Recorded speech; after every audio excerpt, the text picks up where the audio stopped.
السلام علیکم ورحمۃ اللہ وبرکاتہ، نحمده ونصلی علی رسوله الکریم، اما بعد فاعوذ باللہ من الشیطان الرجیم، بسم اللہ الرحمن الرحیم، رب اشرح لی صدری ویسر لی امری واحلل عقدۃ من لسانی یفقہوا قولی۔ سبق نمبر 274، آیت نمبر 31 سے 62 تک، لیسن نمبر 274، آیت نمبر 31 to 62۔ لفظی ترجمہ، وَلِلَّهِ مَا فِي السَّمَاوَاتِ، اور اللہ کے لیے ہے جو کچھ آسمانوں میں ہے، وَمَا فِي الْأَرْضِ، اور جو زمین میں، لِيَجْزِيَ الَّذِينَ، تاکہ بدلہ دے ان لوگوں کو، أَسَاءُوا، جنہوں نے برا کیا، بِمَا عَمِلُوا، ساتھ اس کے جو انہوں نے کام کیے، وَيَجْزِيَ الَّذِينَ، اور جزا دے ان لوگوں کو، أَحْسَنُوا، جنہوں نے اچھا کیا، بِالْحُسْنَى، ساتھ بھلائی کے، الَّذِينَ، وہ لوگ، يَجْتَنِبُونَ، جو اجتناب برتتے ہیں، کبائر الاسم، بڑے گناہوں سے، والفواحش، اور بے حیائی کی باتوں سے، الا اللمم، مگر چھوٹے گناہ، ان ربک، بے شک رب تیرا، واسع المغفرۃ، وسیع مغفرت والا ہے، هو اعلم، وہ زیادہ جانتا ہے، بکم، تم کو، اذ انشأکم، جب اس نے پیدا کیا تم کو، من الارض، زمین سے، وَإِذْ أَنْتُمْ، اور جب تم، أَجِنَّةٌ، بچے تھے، فی بطون، پیٹوں میں، امہاتکم، اپنی ماؤں کے، فلا تزکوا، پس نہ پاک کرو، نہ پاک سمجھو، انفسکم، اپنے نفسوں کو، هو اعلم، وہ زیادہ جانتا ہے، بمن اتقی، اس کو جو تقوی اختیار کرے، افرأیت الذی، کیا بھلا دیکھا تم نے اس شخص کو، تولی، جو منہ موڑ گیا، وآتی قلیلا، اور اس نے دیا تھوڑا سا، وأکدی، اور بند کر دیا، اعندہ، کیا اس کے پاس، علم الغیب، علم غیب ہے، فہو یری، تو وہ دیکھ رہا ہے، ام لم، یا نہیں، ینبأ، خبر دیا گیا، آگاہ کیا گیا، بما، ساتھ اس کے جو، فی صحف موسیٰ، موسیٰ علیہ السلام کے صحیفوں میں ہے، و ابراہیم، اور ابراہیم علیہ السلام، الذی، جس نے، وفا کی، اللہ، کہ نہیں، تزر، بوجھ اٹھائے گا، وازرۃ، کوئی بوجھ اٹھانے والا، وزر اخری، بوجھ کسی دوسرے کا، وان، اور یہ کہ، لیس للانسان، نہیں انسان کے لیے، الا، مگر، ما سعا جو اس نے کوشش کی، وَأَنَّ اور یہ کہ سعیہ اس کی کوشش سوف ان قریب یرا دیکھی جائے گی، ثم پھر یجزاہ بدلہ دیا جائے گا اس کو، الجزاء الاوفی پورا پورا بدلہ، وَأَنَّ اور بے شک الی ربک تیرے رب کی طرف المنتہی پہنچنا ہے، انتہا ہے، وَأَنَّهُ اور بے شک اس نے ہوا وہی ہے اضحک جس نے ہنسایا، وَأَبْکَى اور رلایا، وَأَنَّهُ اور بے شک وہ ہوا وہی ہے اماتا جس نے موت دی، وَأَحْيَا اور زندہ کیا، وَأَنَّهُ اور بے شک وہ خلق اس نے پیدا کیا الزوجین جوڑوں کو، الذکر والانثی نر اور مادہ کی شکل میں، من نطفۃ نطفے سے، اذا تمنا جب وہ ٹپکایا جاتا ہے، وَأَنَّ اور بے شک علیہ اسی پر ہے النشأۃ الاخری دوسری دفعہ جی اٹھنا، وَأَنَّهُ اور بے شک وہ ہوا وہی ہے اغنا جس نے غنی کیا، وَأَقْنَا اور جائیداد بخشی دولت مند کیا، یا ایک دوسرا معنی فقیر کیا، اغنا کا اپوزٹ، وَأَنَّهُ اور بے شک وہ ہوا رب الشعرا وہی رب ہے شعرا ستارے کا، وَأَنَّهُ اور بے شک وہ اہلکا اس نے ہلاک کیا عادن الاولی عاد اولا کو، وثمودا اور سمود کو، فما ابقا پس نہ باقی چھوڑا، وقوم نوح اور قوم نوح کو، من قبل اس سے قبل، انہم بے شک وہ کانو تھے وہ، ہم اظلم وہ زیادہ ظالم، وَأَطْغَى اور زیادہ سرکش، وَالْمُؤْتَفِكَةَ اور اوندھی گرنے والی بستیاں، اہوا اس نے ان کو دے مارا، فغشاها تو ڈھانکا اس کو، ما غشا جس چیز نے ڈھانکا، فبأي آلاء ربک پس کون سی نعمتوں کے ساتھ اپنے رب کی،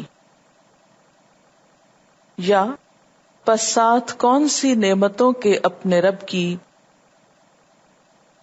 تتمارا تم جھگڑتے ہو، ھذا نذیر یہ ایک ڈراوا ہے، من النذر الاولی پہلے ڈراووں میں سے، ازفت الازفہ نزدیک آ گئی نزدیک آنے والی، لیس لہا نہیں اس کے لیے، من دون اللہ اللہ کے سوا، کاشفہ کوئی ہٹانے والی، افمن ھذا الحدیث کیا بھلا اس بات سے، تعجبون تم تعجب کرتے ہو، وتضحکون اور تم ہنستے ہو، ولا تبکون اور نہیں تم روتے ہو، وانتم سامدون اور تم غفلت میں رہتے ہو، یا دوسرا معنی گاتے بجاتے ہو، فاسجدوا پس سجدہ کرو، للہ اللہ کے لیے، وَاعْبُدُوا وَلِلَّهِ مَا فِي السَّمَاوَاتِ وَمَا فِي الْأَرْضِ اور اللہ کے لیے ہے جو بھی آسمانوں میں ہے اور جو زمین میں ہے، یعنی ہر چیز کا خالق اور مالک اللہ ہے، اور اللہ کی ملکیت تام ہے، مکمل ملکیت، ان چیزوں میں سے جس چیز کے ساتھ جو چاہے کرے، جب چاہے بنائے، جب چاہے ختم کر دے، ان سے جو چاہے کام لے، کوئی اس کو پوچھنے والا نہیں، ان کا اصل مالک وہی ہے۔ جہاں تک ہماری پوزیشن میں جو چیزیں ہیں ان کا تعلق ہے، مثلا کچھ مال ہے آپ کے پاس، کوئی جیولری ہے، کوئی گھر ہے، کوئی لباس ہے، تو یہ ملکیت ناقص ہے۔ ایک ہوتی ہے ملکیت تام، وہ صرف اللہ کے لیے، اور ایک ہے ملکیت ناقص۔ ناقص کا مطلب کیا ہے؟ کہ جس میں نقص ہے، کمی ہے۔ ان چیزوں کو اگر ہم اون کرتے ہیں یا ہم ان کے مالک ہیں تو مالک کامل نہیں ہے، ان پر ہماری پوری مرضی نہیں چلتی۔ مثلا ایک چیز آپ نے ایک خاص وقت کے لیے لی ہوتی ہے اور عین اس وقت پر وہ چیز آپ کو دھوکہ دے جاتی ہے، وہ چلتی نہیں۔ چیز آپ کی ہے لیکن آپ کی مرضی پہ نہیں چل رہی، آپ اس سے پورا فائدہ نہیں اٹھا پا رہے، آپ اسے جہاں استعمال کرنا چاہتے ہیں وہاں ہو ہی نہیں پا رہی۔ اسی طرح ان چیزوں کو کھونے سے، ضائع ہونے سے بھی آپ نہیں بچا سکتے۔ مثلا مال ہے، آپ اس کے مالک ہیں، لیکن آپ کے پاس یہ اختیار نہیں ہے کہ آپ اس کو محفوظ رکھ سکے ہمیشہ۔ پھر یہ اختیار بھی نہیں ہے کہ آپ جہاں چاہیں استعمال کریں اور جیسے چاہیں کریں۔ کچھ تو انسان کی لمٹس ہیں، اس وجہ سے انسان نہیں استعمال کر سکتا۔ مثلا اگر آپ ڈھیروں چیزیں کھانے کی خرید لائیں تو آپ ساری کھا ہی نہیں سکتے، ڈھیروں پکا کے بیٹھ جائیں ختم ہی نہیں کر سکتے اس کو، تو لمٹس ہے نا۔ بھلے آپ مالک ہیں لیکن آپ فائدہ نہیں اٹھا سکتے پورا، اس کی ایک حد ہے۔ اسی طرح بعض اوقات آپ کچھ کرنا چاہتے ہیں اپنی چیز کے ساتھ اور شریعت آپ کو روک دیتی۔ مثلا اگر آپ چاہیں کہ آپ اپنے پیسوں کو جلا دیں تو اسلام آپ کو اجازت نہیں دے گا، آپ انہیں پھینک دیں تو آپ یہ نہیں کہہ سکتے کہ میں مالک ہوں، میں جیسے چاہوں کروں، نہیں، آپ کو اجازت نہیں ایسا کرنے کی۔ تو آپ کی ملکیت ناقص ملکیت ہے جس میں آپ کو کلی اختیار اس پر حاصل نہیں، اور آپ ان چیزوں سے جو چاہیں وہ کر نہیں سکتے۔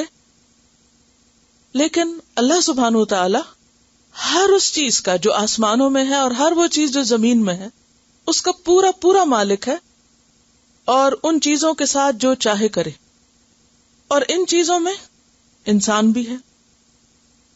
وَلِلَّهِ مَا فِي السَّمَاوَاتِ وَمَا فِي الْأَرْضِ، فرشتے ہوں، جنات ہوں، انسان ہوں، معدنیات ہوں، نباتات ہوں، سب کے سب اسی کے ہیں، اسی نے بنایا، اور ان سب چیزوں کو ایک مقصد کے ساتھ بنایا، جیسے کہ ہم پیچھے پڑھ چکے ہیں، وَمَا خَلَقْنَا السَّمَاوَاتِ وَالْأَرْضَ وَمَا بَيْنَهُمَا لَاعِبِينَ۔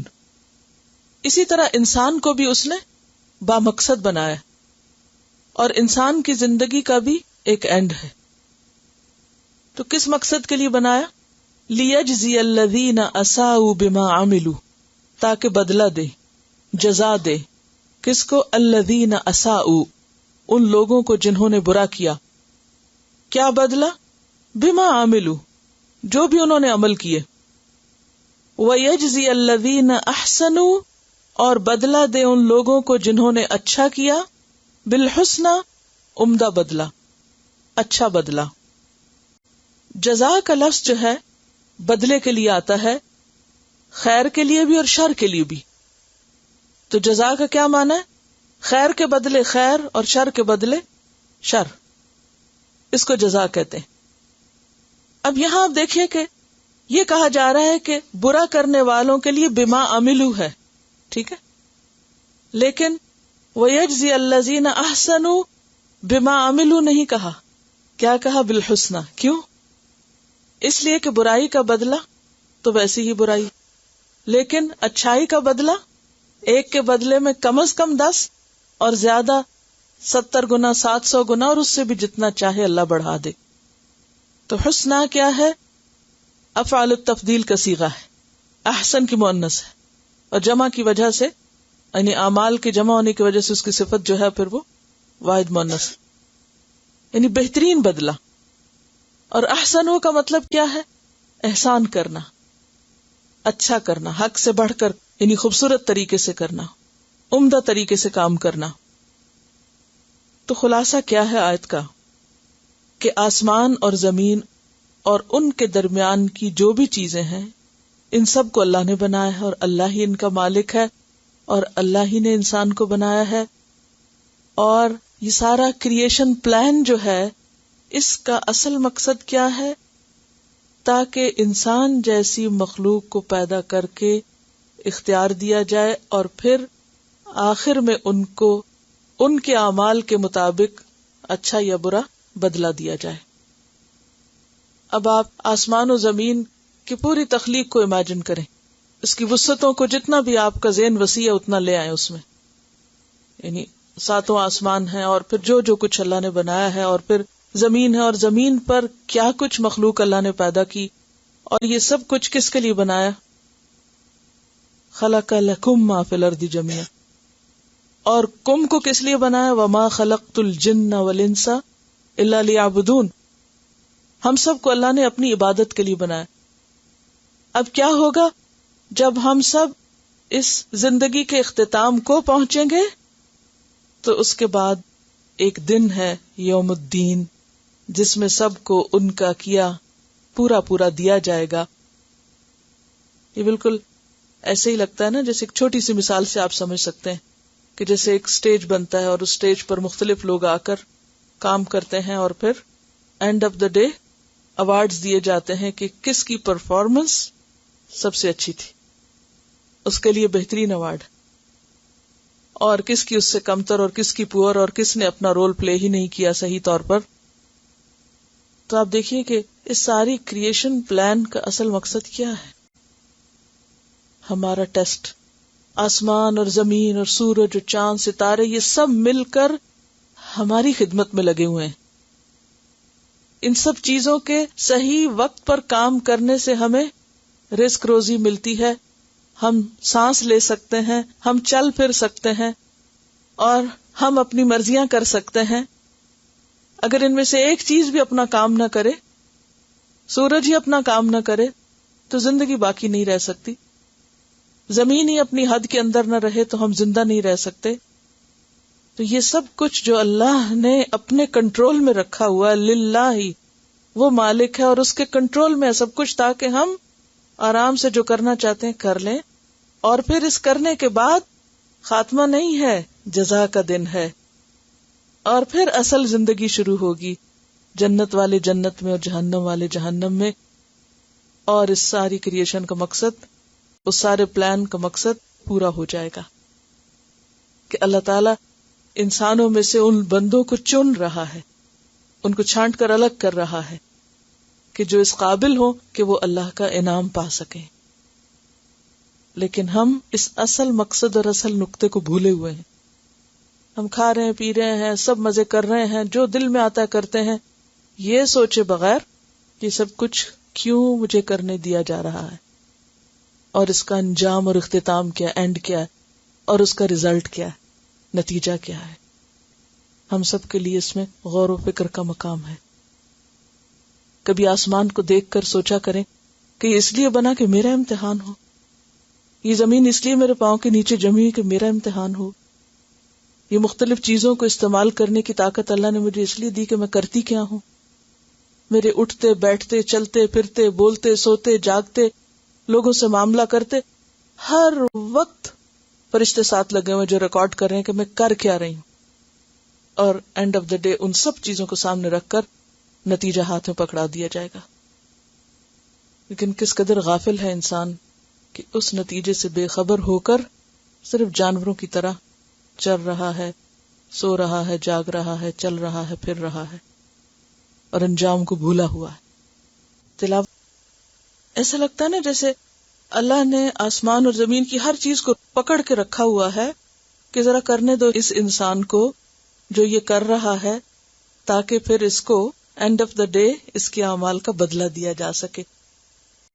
یہ جو لی ہے نا, لی اجزیہ, یہ لام تعلیل کا ہے. تاکہ ذرا غور کیجئے آیت پر. آسمان و زمین کی ملکیت اللہ کے پاس ہے, اختیار اس کا ہے, وہ جیسے چاہے ان کو رکھے ہوئے, وہ اپنی مرضی کے مطابق ان سب کو کنٹرول میں رکھے ہوئے, ہر چیز تھمی ہوئی ہے. ورنہ انسان جو کچھ کر رہا ہے, آسمان گر پڑے, زمین پھٹ پڑے, پہاڑ گر پڑے انسان کی نافرمانیوں پر, زیادتیوں پر. لیکن اللہ نے ہر چیز کو روک کر رکھا کیونکہ وہ مالک ہے نا, اس نے کنٹرول میں رکھا ہوا تاکہ کر لے انسان جو کر سکتا ہے, اس لیے کہ اس کو بدلہ ملنے والا ہے, اس کو جزا یا سزا دی جانے والی ہے. اب اتنی سہولتیں فراہم کر کے تو کوئی کام ہے نا جو اللہ تعالیٰ لینا چاہتے. ایسے تو نہیں ہر چیز کو کنٹرول میں رکھا ہوا کہ سورج تم بھی نہ گرنا اور زمین تم بھی نہ پھٹنا اور ہوا تم چلتی رہو اور بادلوں آتے رہو اور بارش برستی رہے اور زمین سبزہ اگاتے رہے اور انسان کھاتا رہے اور شکر بھی نہ ادا کرے اور اسی کو بھول جائے جس نے یہ سب کچھ بنایا انسان کے لیے, سب کچھ سجایا, اسی کو یاد نہ کرے.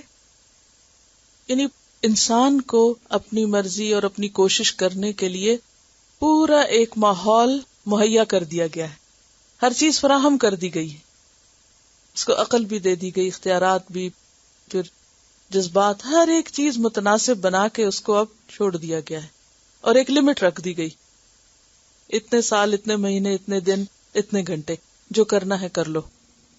اور ہر دن وہ دن کم ہو رہا ہے, وہ زندگی گھلتی چلی جا رہی اور بہت جلد یہ سب کچھ ایک اختتام کو پہنچ جائے گا. اور پھر یہ بھی دیکھنے کی بات ہے کہ آسمان و زمین کے ان بے پناہ وسائل کا استعمال ہم کیا کر رہے ہیں, کتنا ان کو حق کے ساتھ استعمال کر رہے ہیں اور کتنا ان کو ضائع کر رہے ہیں, اور کیسی کیسی زیادتیاں انسانوں کو تو چھوڑیں دیگر مخلوقات پہ کر رہے ہیں. کیا ان سب چیزوں کا حساب نہ ہوگا, پوچھ نہ ہوگی, بدلہ نہ دیا جائے گا؟ کیا ایسے ہی چھوڑ دیا جائے؟ جیسے آپ اپنے گھر کے مالک ہوتے ہیں, اگر آپ کسی کو کرایہ پر دیتے ہیں تو ساری لسٹ بنا کے دیتے ہیں کہ کیا کیا آپ رینٹ آؤٹ کر رہے ہیں, اور پھر جب کانٹریکٹ ختم ہوتا ہے تو آپ دیکھتے ہیں کہ کن چیزوں کو کس طرح استعمال کیا, کہیں توڑ پھوڑ تو نہیں کی, ضائع تو نہیں کیا, ان میں تبدیلی تو نہیں کر دی, اور پھر پورا پورا حساب ہوتا ہے. چلیے آگے چلتے ہیں. وَيَجْزِيَ الَّذِينَ أَحْسَنُوا بِالْحُسْنَى, کون ہے یہ اچھا کرنے والے؟ الذین, یہ وہ لوگ ہیں, یجتنبون, جو اجتناب کرتے ہیں. اب ہمارے ذہن میں تو یہ ہے کہ اچھے کام کرتے ہیں تو کوئی کرنے والے کاموں کی لسٹ دی جائے گی, لیکن آپ دیکھیے کہ یہاں پر کرنے والے کاموں سے زیادہ بچنے والے کاموں کی لسٹ دی گئی. اچھا کام اس وقت تک ہو نہیں سکتا جب تک کہ آپ برے کاموں سے بچے نہیں. یہ وہ لوگ ہیں یجتنبون, جو اجتناب کرتے ہیں, یعنی دور رہتے ہیں. ترجمے میں لکھ لیجئے, دور رہتے ہیں, بچ کے رہتے ہیں, پاس بھی نہیں پٹکتے. کس کے؟ کبائر الاثم, بڑے گناہوں سے. کبائر کبیرت ان کی جمع ہے. بڑے بڑے گناہوں سے دور رہتے ہیں کہ کہیں ان میں پڑھ کر ہم میلے نہ ہو جائیں, گندے نہ ہو جائیں. پاس سے بھی نہیں پٹکتے. یہ بالکل ایسے ہی ہے نا کہ جیسے اگر آپ کو یہ پتا چلے کہ جس راستے پہ آپ چل رہے ہیں آگے کیچڑ ہے, تو آپ پہلے سے ہی تدبیر کرنے لگتے ہیں کہ میں پھر کون سا راستہ اختیار کروں کہ وہ چھینٹے مجھ پہ نہ پڑے. تو اس کے اندر سے گزرنا تو دور کی بات، اس کے پاس سے گزرنا تو دور کی بات، وہ بالکل کنارہ کشی اختیار کر لیتے ہیں، وہ اس راستے پہ نہیں جاتے جہاں ایسی برائیوں کا ارتکاب ہو رہا ہو. یجتنبون کبائر الاسم، بڑے بڑے گناہوں سے بچ کے رہتے ہیں. اور بڑے گناہ، ان کے بارے میں پیچھے کئی دفعہ گزر چکا ہے، سورۃ الشورى میں بھی گزرا، اور اسی طرح سورۃ النساء میں بھی آپ نے پڑھا. سورۃ الشورى میں آتا ہے والذین یجتنبون کبائر الاسم والفواحش واذا ما غضبوا هم یغفرون. اور سورۃ النساء میں آتا ہے ان تجتنبوا کبائر ما تنہون عنہ نکفر عنکم سیئاتکم وندخلکم مدخلا کریما. تو کبیرہ گناہ کون سے ہیں؟ ہر وہ گناہ جس پر اللہ تعالی کی طرف سے اس کے مرتکب پر لعنت کی گئی ہو، یا اللہ کی ناراضگی اور غصے کا اظہار ہو، یا اس کے مرتکب سے اللہ بری ذمہ ہو، یا پھر یہ کہ اس گناہ کی سزا دنیا یا آخرت میں بتائی گئی ہو، تو یہ سب گناہ کبیرہ. اسی طرح چھوٹے گناہ جن پر عموماً لعنت یا غضب یا ناراضگی یا برات یا عقوبت کی بات نہیں بھی ہوتی، اگر ان پر اصرار کیا جائے اور انہیں جان بوجھ کے بار بار کیا جائے تو وہ بھی کبیرہ کی حد میں داخل ہو جاتے ہیں. تو آپ 20 ایسے گناہوں کی لسٹ بنائیے جنہیں کبیرہ کہا گیا ہے. ہیں تو زیادہ، لیکن کم از کم 20 کی دہرائی کر لیجئے. تو الذین یجتنبون کبائر الاسم، وہ جو بڑے بڑے گناہوں سے دور رہتے ہیں. والفواحش، اور فواحش سے بھی، فاحشۃ ان کی جمع. اور فواحش کیا ہے؟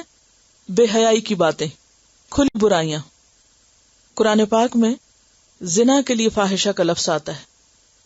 زنا کے بارے میں آتا ہے وَلَا تَقْرَبُوا الزِّنَا إِنَّهُ كَانَ فَاحِشَةً، زنا کے قریب بھی نہ پھٹکو کیونکہ وہ کیا ہے؟ بے حیائی کا کام ہے. لا تقربوا یعنی تجتنبون. پھر عمل قوم لوط، ہوموسیکشوالٹی، اس کو بھی قرآن پاک میں فاحشہ کہا گیا. قوم لوط کو مخاطب کر کے اللہ تعالیٰ فرماتے اتأتون الفاحشۃ ما سبقکم بہا من احد من العالمین.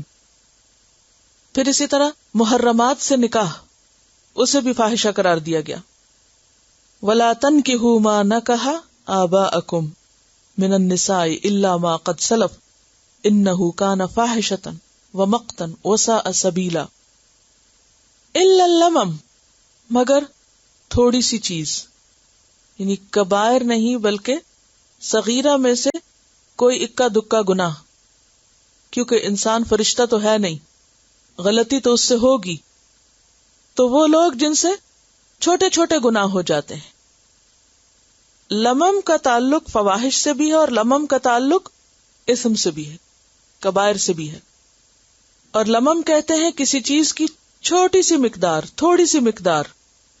علم بالمکان ہوتا ہے کسی جگہ تھوڑی دیر کے لیے رکنا، یعنی معمولی گناہ، یعنی معصیت کے قریب جانا یا ارادہ کرنا اور پھر اس کو چھوڑ دینا، ارتکاب نہیں کرنا.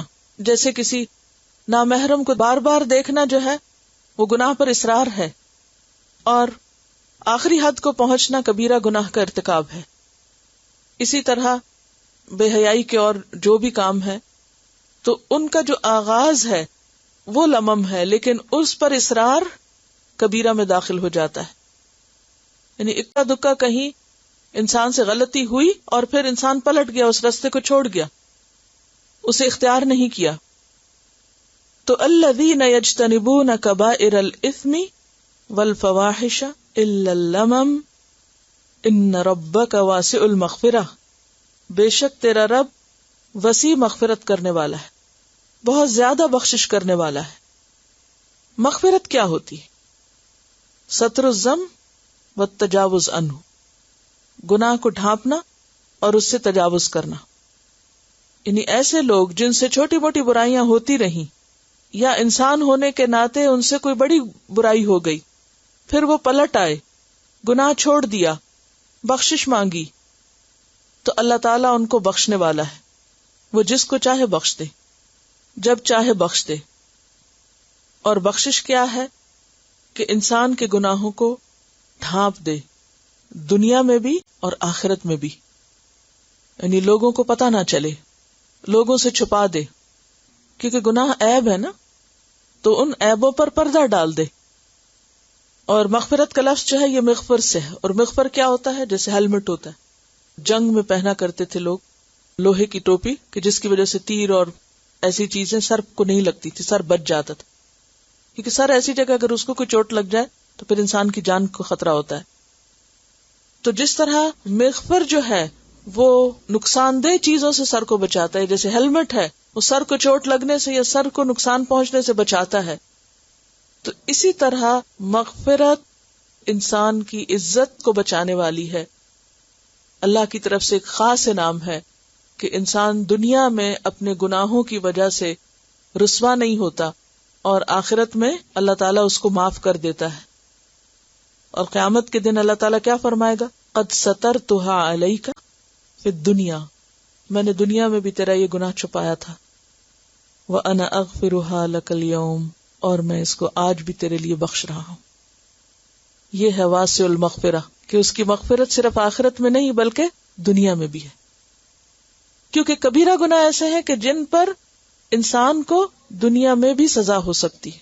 ٹھیک ہے نا، دنیا میں بھی سزا ہو سکتی ہے اس پر انسان کو، اور پھر اسی طرح آخرت میں بھی.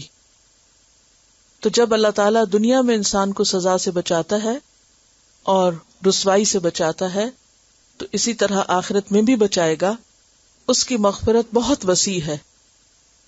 اگر کسی انسان کے اتنے بھی گناہ ہو جائیں کہ جس سے زمین بھر جائے، تو اللہ تعالیٰ اسی قدر مغفرت سے اس کو ڈھانپ سکتا ہے. ہاں، اگر وہ سچے دل سے توبہ کر لے، ان گناہوں سے باز آ جائے.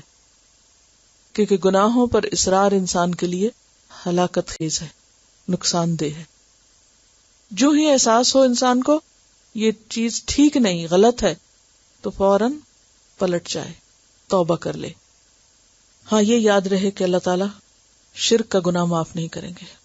ان اللہ لا یغفر ان یشرک بہ ویغفر ما دون ذلک، الا یہ کہ انسان کمپلیٹلی اس کو چھوڑ دے. اور باقی گناہ جو ہیں، اگر انسان کے اندر ایمان ہے تو جہنم میں جانے کے بعد شفاعت کے ذریعے یا کسی بھی طرح وہ بالآخر نکال لیا جائے گا. اسی لیے پیچھے آپ پڑھ چکے ہیں، اللہ تعالیٰ فرماتے ہیں سورۃ الزمر 53 میں، قل یا عبادی الذین اسرفوا علی انفسہم لا تقنطوا من رحمت اللہ ان اللہ یغفر الذنوب جميعا انہ هو الغفور الرحیم. اور عام قاعدہ کیا ہے کہ اگر انسان کبیرہ گناہوں سے بچتا رہے تو صغیرہ گناہ جو ہیں وہ نیکیوں کے ذریعے بھی مٹتے رہتے ہیں. یعنی انسان سے کوئی غلطی ہوئی، پھر اس کے بعد وہ نماز پڑھتا ہے، روزہ رکھتا ہے، تو یہ نیکیاں اس کی برائیوں کو بھی دھو ڈالتی ہیں. ان الحسنات یذہبن السیئات، جیسے بخاری کی حدیث میں آتا ہے، العمرۃ الی العمرۃ کفارۃ لما بینہما، ایک عمرے کے بعد دوسرا عمرہ کفارہ ہے ان دو عمروں کے بیچ میں ہونے والے گناہوں کا. مسلم کی حدیث میں آتا ہے، الصلوات الخمس والجمعۃ الی الجمعۃ ورمضان الی رمضان مکفرات لما بینہن اذا اجتنبت الکبائر. اگر انسان کبائر سے اجتناب کرتا ہے تو صغائر کس سے معاف ہوتے ہیں؟ ایک نماز کے بعد دوسری نماز جو ہے اس کے بیچ کے وقفے میں ہونے والے چھوٹے چھوٹے غلطیوں گناہوں کو جو انسان ہونے کے ناطے اس سے ہو جاتی ہیں، بعض اوقات نہ چاہتے ہوئے بھی بلا ارادہ، تو ان کو دھو ڈالتے. پھر اسی طرح ایک جمعے کے بعد دوسرا جمعہ، ایک رمضان کے بعد دوسرا رمضان، وہ کیا ہے؟ بیچ کے گناہوں کا کفارہ. لیکن شرط کیا؟ اذا اجتنبت الکبائر، اگر انسان کبائر سے اجتناب کرے، ان سے دور رہے، بچ کے رہے، اپنے آپ کو بچا کے رکھے. پھر فرمایا هو اعلم بکم، وہ زیادہ جانتا ہے تم کو، خوب جانتا ہے تم کو. اذ انشأکم، جب اس نے پرورش کی تمہاری، من الارض، زمین سے، جب اس نے پیدا کیا تم کو، اٹھایا تم کو زمین سے. یہ کب ہوا تھا؟ زمین سے کب اٹھا تھا انسان؟ آدم علیہ السلام کو اللہ سبحانہ وتعالی نے مٹی سے بنایا تھا، خلقہ من تراب، پھر وہ طین بنی، پھر وہ سلسال بنی، پھر وہ انسانی جسم بنی، پھر اس میں روح پھونکی اور پھر اس سے ان کی نسل چلائی. اذ انشأکم من الارض واذ انتم، اور جب کہ تم اجنتن، جنین تھے. جنین کہتے ہیں پیٹ کے بچے کو. جنین ویسے جن سے چھپی ہوئی چیز، تو پیٹ کا بچہ چھپا ہوا ہی ہوتا ہے نا. جب کہ تم چھپے ہوئے تھے فی بطون امہاتکم، اپنی ماؤں کے پیٹوں میں. اب اجنہ بھی جمع ہے، بطون بھی جمع ہے، امہات بھی جمع ہے. اجنہ جنین کی جمع، بطون بطن کی جمع، اور امہات کی جمع. یعنی اللہ تمہارے سارے حالات کو خوب جانتا ہے. وہ تمہیں بہت قدیم زمانے سے جانتا ہے، جب ابھی تم مٹی میں تھے اور جب تم ماں کے پیٹ میں تھے، جب تمہیں کوئی اور جانتا ہی نہیں تھا. ہم خود بھی خود کو نہیں جانتے تھے اس وقت. ہماری ماں بھی ہمیں نہیں جانتی تھی جب ہم اس کے پیٹ میں تھے کہ ہم کون ہیں، لیکن اللہ ہمیں اس وقت بھی جانتا تھا. اس کا علم ہر چیز پر حاوی ہے. تم اس سے کہاں چھپ سکتے ہو. اور جنین قبر کو بھی کہتے ہیں کیونکہ وہ بھی ماں کے پیٹ کی طرح ہی ہے. زمین ماں ہے نا، زمین ماں کی طرح ہے، اور اسی سے ہم نکلے ہیں اور اسی کی طرف پھر سمٹ جائیں گے. تو اس وقت بھی اللہ ہی ہم کو جانتا ہوگا ہمارا کون سا ذرہ کہاں چھپا ہوا ہے، کہاں بھاگیں گے، کہاں چھپیں گے. پلٹنا اسی کی طرف ہے. فلا تزکوا انفسکم، تو نہ پاک سمجھو اپنے آپ کو، نہ پاک کہو اپنے آپ کو. اور یہاں اس کا یہ ترجمہ نہیں کریں گے کہ مت تزکیہ کرو اپنا، کیونکہ تزکیہ کرنا تو ضروری ہے. ایک تزکیہ ہوتا ہے عمل سے اور ایک ہوتا ہے قول سے. تزکیہ کا کیا معنی ہے؟ زکا یزکی، تزکیہ پاک کرنا. ایک تزکیہ ہے زبان سے، کرنا کرانا کچھ نہیں، زبان سے بڑی بڑی باتیں کرنا کہ میں نے یہ بھی کیا، میں نے وہ بھی کیا، میں نے. اب ہم کیا کر رہے ہیں؟ اپنی نیکیاں جتا جتا کے ثابت کر کے خود کو پاک ثابت کریں. اس سے اللہ کوئی راضی نہیں ہوتا. اپنی نیکیوں پہ اترانا یا خود ستائی کرنا یا نمائش کرنا، اس سے روکا جا رہا ہے. اس سے نہیں کہ تم عمل سے تزکیہ نہ کرو، کیونکہ قد افلح من زکاہا، کامیاب وہی ہے جس نے اپنے آپ کو پاک کیا. یعنی وہ کس سے کیا؟ عمل سے کیا، صرف باتوں سے نہیں. تو باتوں کا تزکیہ اللہ کے ہاں قابل قبول نہیں. ہم جتنی مرضی اپنی صفائی میں باتیں کر لیں، اللہ کو باتوں سے کوئی راضی نہیں کر سکتا. فلا تزکوا انفسکم، اپنی نیکیوں پہ مت اتراؤ. مت یہ کہو کہ میں نے نماز پڑھی، میں نے حج کیا، میں نے روزہ رکھا، میں نے صدقہ کیا، میں نے یہ کیا، میں نے وہ کیا. ایسی باتیں ہر وقت اپنی نیکیوں کے تذکرے اللہ کو پسند نہیں. ہوا اعلم، وہ زیادہ جانتا ہے. کس کو؟ بمن، اس کو جو اتقا، تقوی اختیار کرے. اللہ کو سب پتا چل جاتا ہے کہ کون اللہ سے ڈرتا ہے، کون تزکیہ کر رہا ہے واقعی حقیقی اپنا. ہمارے بتانے سے کیا ہوگا؟ اتعلمون اللہ بدینکم، کیا تم اللہ کو اپنا دین بتاتے ہو؟ کتنے دیندار ہو تم؟ اللہ کو بتاتے ہو، اس کو نہیں پتا جو تمہیں بہت پہلے سے جانتا ہے. یعلم خائنۃ الاعین وما تخفی الصدور، وہ تو آنکھوں کی خیانت اور سینوں میں جو کچھ چھپا ہوا ہے وہ سب جانتا ہے. اس سے کیا چھپاؤ گے؟ فلا تزکوا انفسکم. قرآن پاک میں اہل کتاب کے بارے میں آتا ہے الم تر الی الذین یزکون انفسہم بل اللہ یزکی من یشاء. تم نے دیکھا ان لوگوں کو جو اپنے آپ کو بڑا پاک بتاتے ہیں؟ اللہ ہی ہے جس کو چاہتا ہے پاک کرتا ہے. یعنی اپنی زبان سے خود کو پاک بتانے سے کوئی پاک نہیں ہو سکتا. یہ اللہ کی توفیق ہوتی ہے جس سے انسان کے اندر نیکی کی استطاعت ہوتی ہے. اسی لیے ایسے نام رکھنے سے بھی منع کیا گیا کہ جس میں نیکی کی نمائش ہو. مثلا حضرت زینب بنت ابی سلمہ کے بارے میں آتا ہے کہ ان کے والدین نے ان کا نام برہ رکھا. اور برہ کا کیا مطلب ہے؟ نیکوکار، نیک بی بی. تو آپ صلی اللہ علیہ وسلم نے اس آیت کی تلاوت کر کے فلا تزکوا انفسکم، ان کو اس نام کے رکھنے سے منع کیا اور ان کا نام بدل کر زینب رکھ دیا. یہ صحیح مسلم کی روایت ہے. تو بات یہ ہے کہ اللہ تعالیٰ کو وہ عمل پسند ہے کہ جس میں اخلاص ہو، جو خالصتاً اس کے لیے کیا جائے اور جس میں اپنی نیکیوں کی نمائش نہ ہو. اسی وجہ سے ہم دیکھتے ہیں کہ ہمارے اسلاف میں لوگوں نے جو دین کی بڑی بڑی خدمتیں کی ہیں، ان میں ہزاروں ایسے لوگ ہیں کہ جن کے ایسے چھپے ہوئے عمل ہیں کہ جن کی برکت سے لوگوں کے اندر خیر پھیلی. آج ہمارا حال کیا ہے؟ چھوٹا سا کام کرے اور بعض اوقات نہ بھی کریں تو ہم چاہتے ہیں کہ سب کو پتہ چل جائے اور تعریف ہو ہماری اور ہم نیکی میں مشہور ہوں. تاریخ کا ایک بہت اہم واقعہ ہے. ایک جنگ تھی جو مسلمانوں نے رومیوں کے خلاف لڑی اور اس کی قیادت مسلمہ کر رہے تھے. اب ہوا یہ کہ انہوں نے ایک شہر کو گھیرا ہوا تھا جس کے ارد گرد بہت بڑی فصیل تھی، اندر جانے کا کوئی راستہ نہیں تھا. اب کئی مہینوں کے لیے محاصرہ جاری رہا لیکن فتح نہیں ہو رہی تھی. تو اتنے میں ایک رات کو ایک مسلمان سپاہی قائد لشکر کے پاس آیا اور کہنے لگا کہ میں نے اس کے ایک حصے میں سوراخ کر لیا ہے. وہ سوراخ بس اتنا ہے کہ جس میں ایک پتلا سا سپاہی اندر جا کے فصیل کا دروازہ کھول سکتا ہے. اب اندر جانا کیا تھا؟ موت کے منہ میں جانا. بہرحال رات کا وقت تھا تو ایک شخص نے حامی بھری اور اس نے کہا کہ میں اندر جاتا ہوں، اور وہ اندر گیا اور اس نے جا کے دروازہ کھول دیا اور یوں سارے مسلمان اندر داخل ہو گئے اور شہر فتح ہو گیا. اب وہ اس شخص کا اتنا بڑا کارنامہ تھا اور اتنا بڑا رسک لے کے وہ اندر داخل ہوا تھا تو سب کو یہ تھا کہ پتہ نہیں وہ کون ہے. تو بہرحال مسلمہ نے اعلان کروایا کہ وہ کون ہے شخص جس نے یہ کام کیا. ایک دن فوج میں اعلان ہوا، کوئی نہ بولا. دوسرے دن کوئی نہ بولا، پھر کوئی نہ بولا، کوئی سامنے نہیں آ رہا. پھر کیا ہوا، ایک دفعہ ایک دن جو امیر تھا وہ تنہا تھا تو ایک شخص منہ پہ کچھ لپیٹ کے تو اس کے سامنے آیا. کہنے لگا کہ میں جانتا ہوں اس شخص کو جس نے یہ کام کیا تھا، لیکن میں صرف اس وقت یہ بات بتاؤں گا اگر تم میری 3 باتیں مانو گے.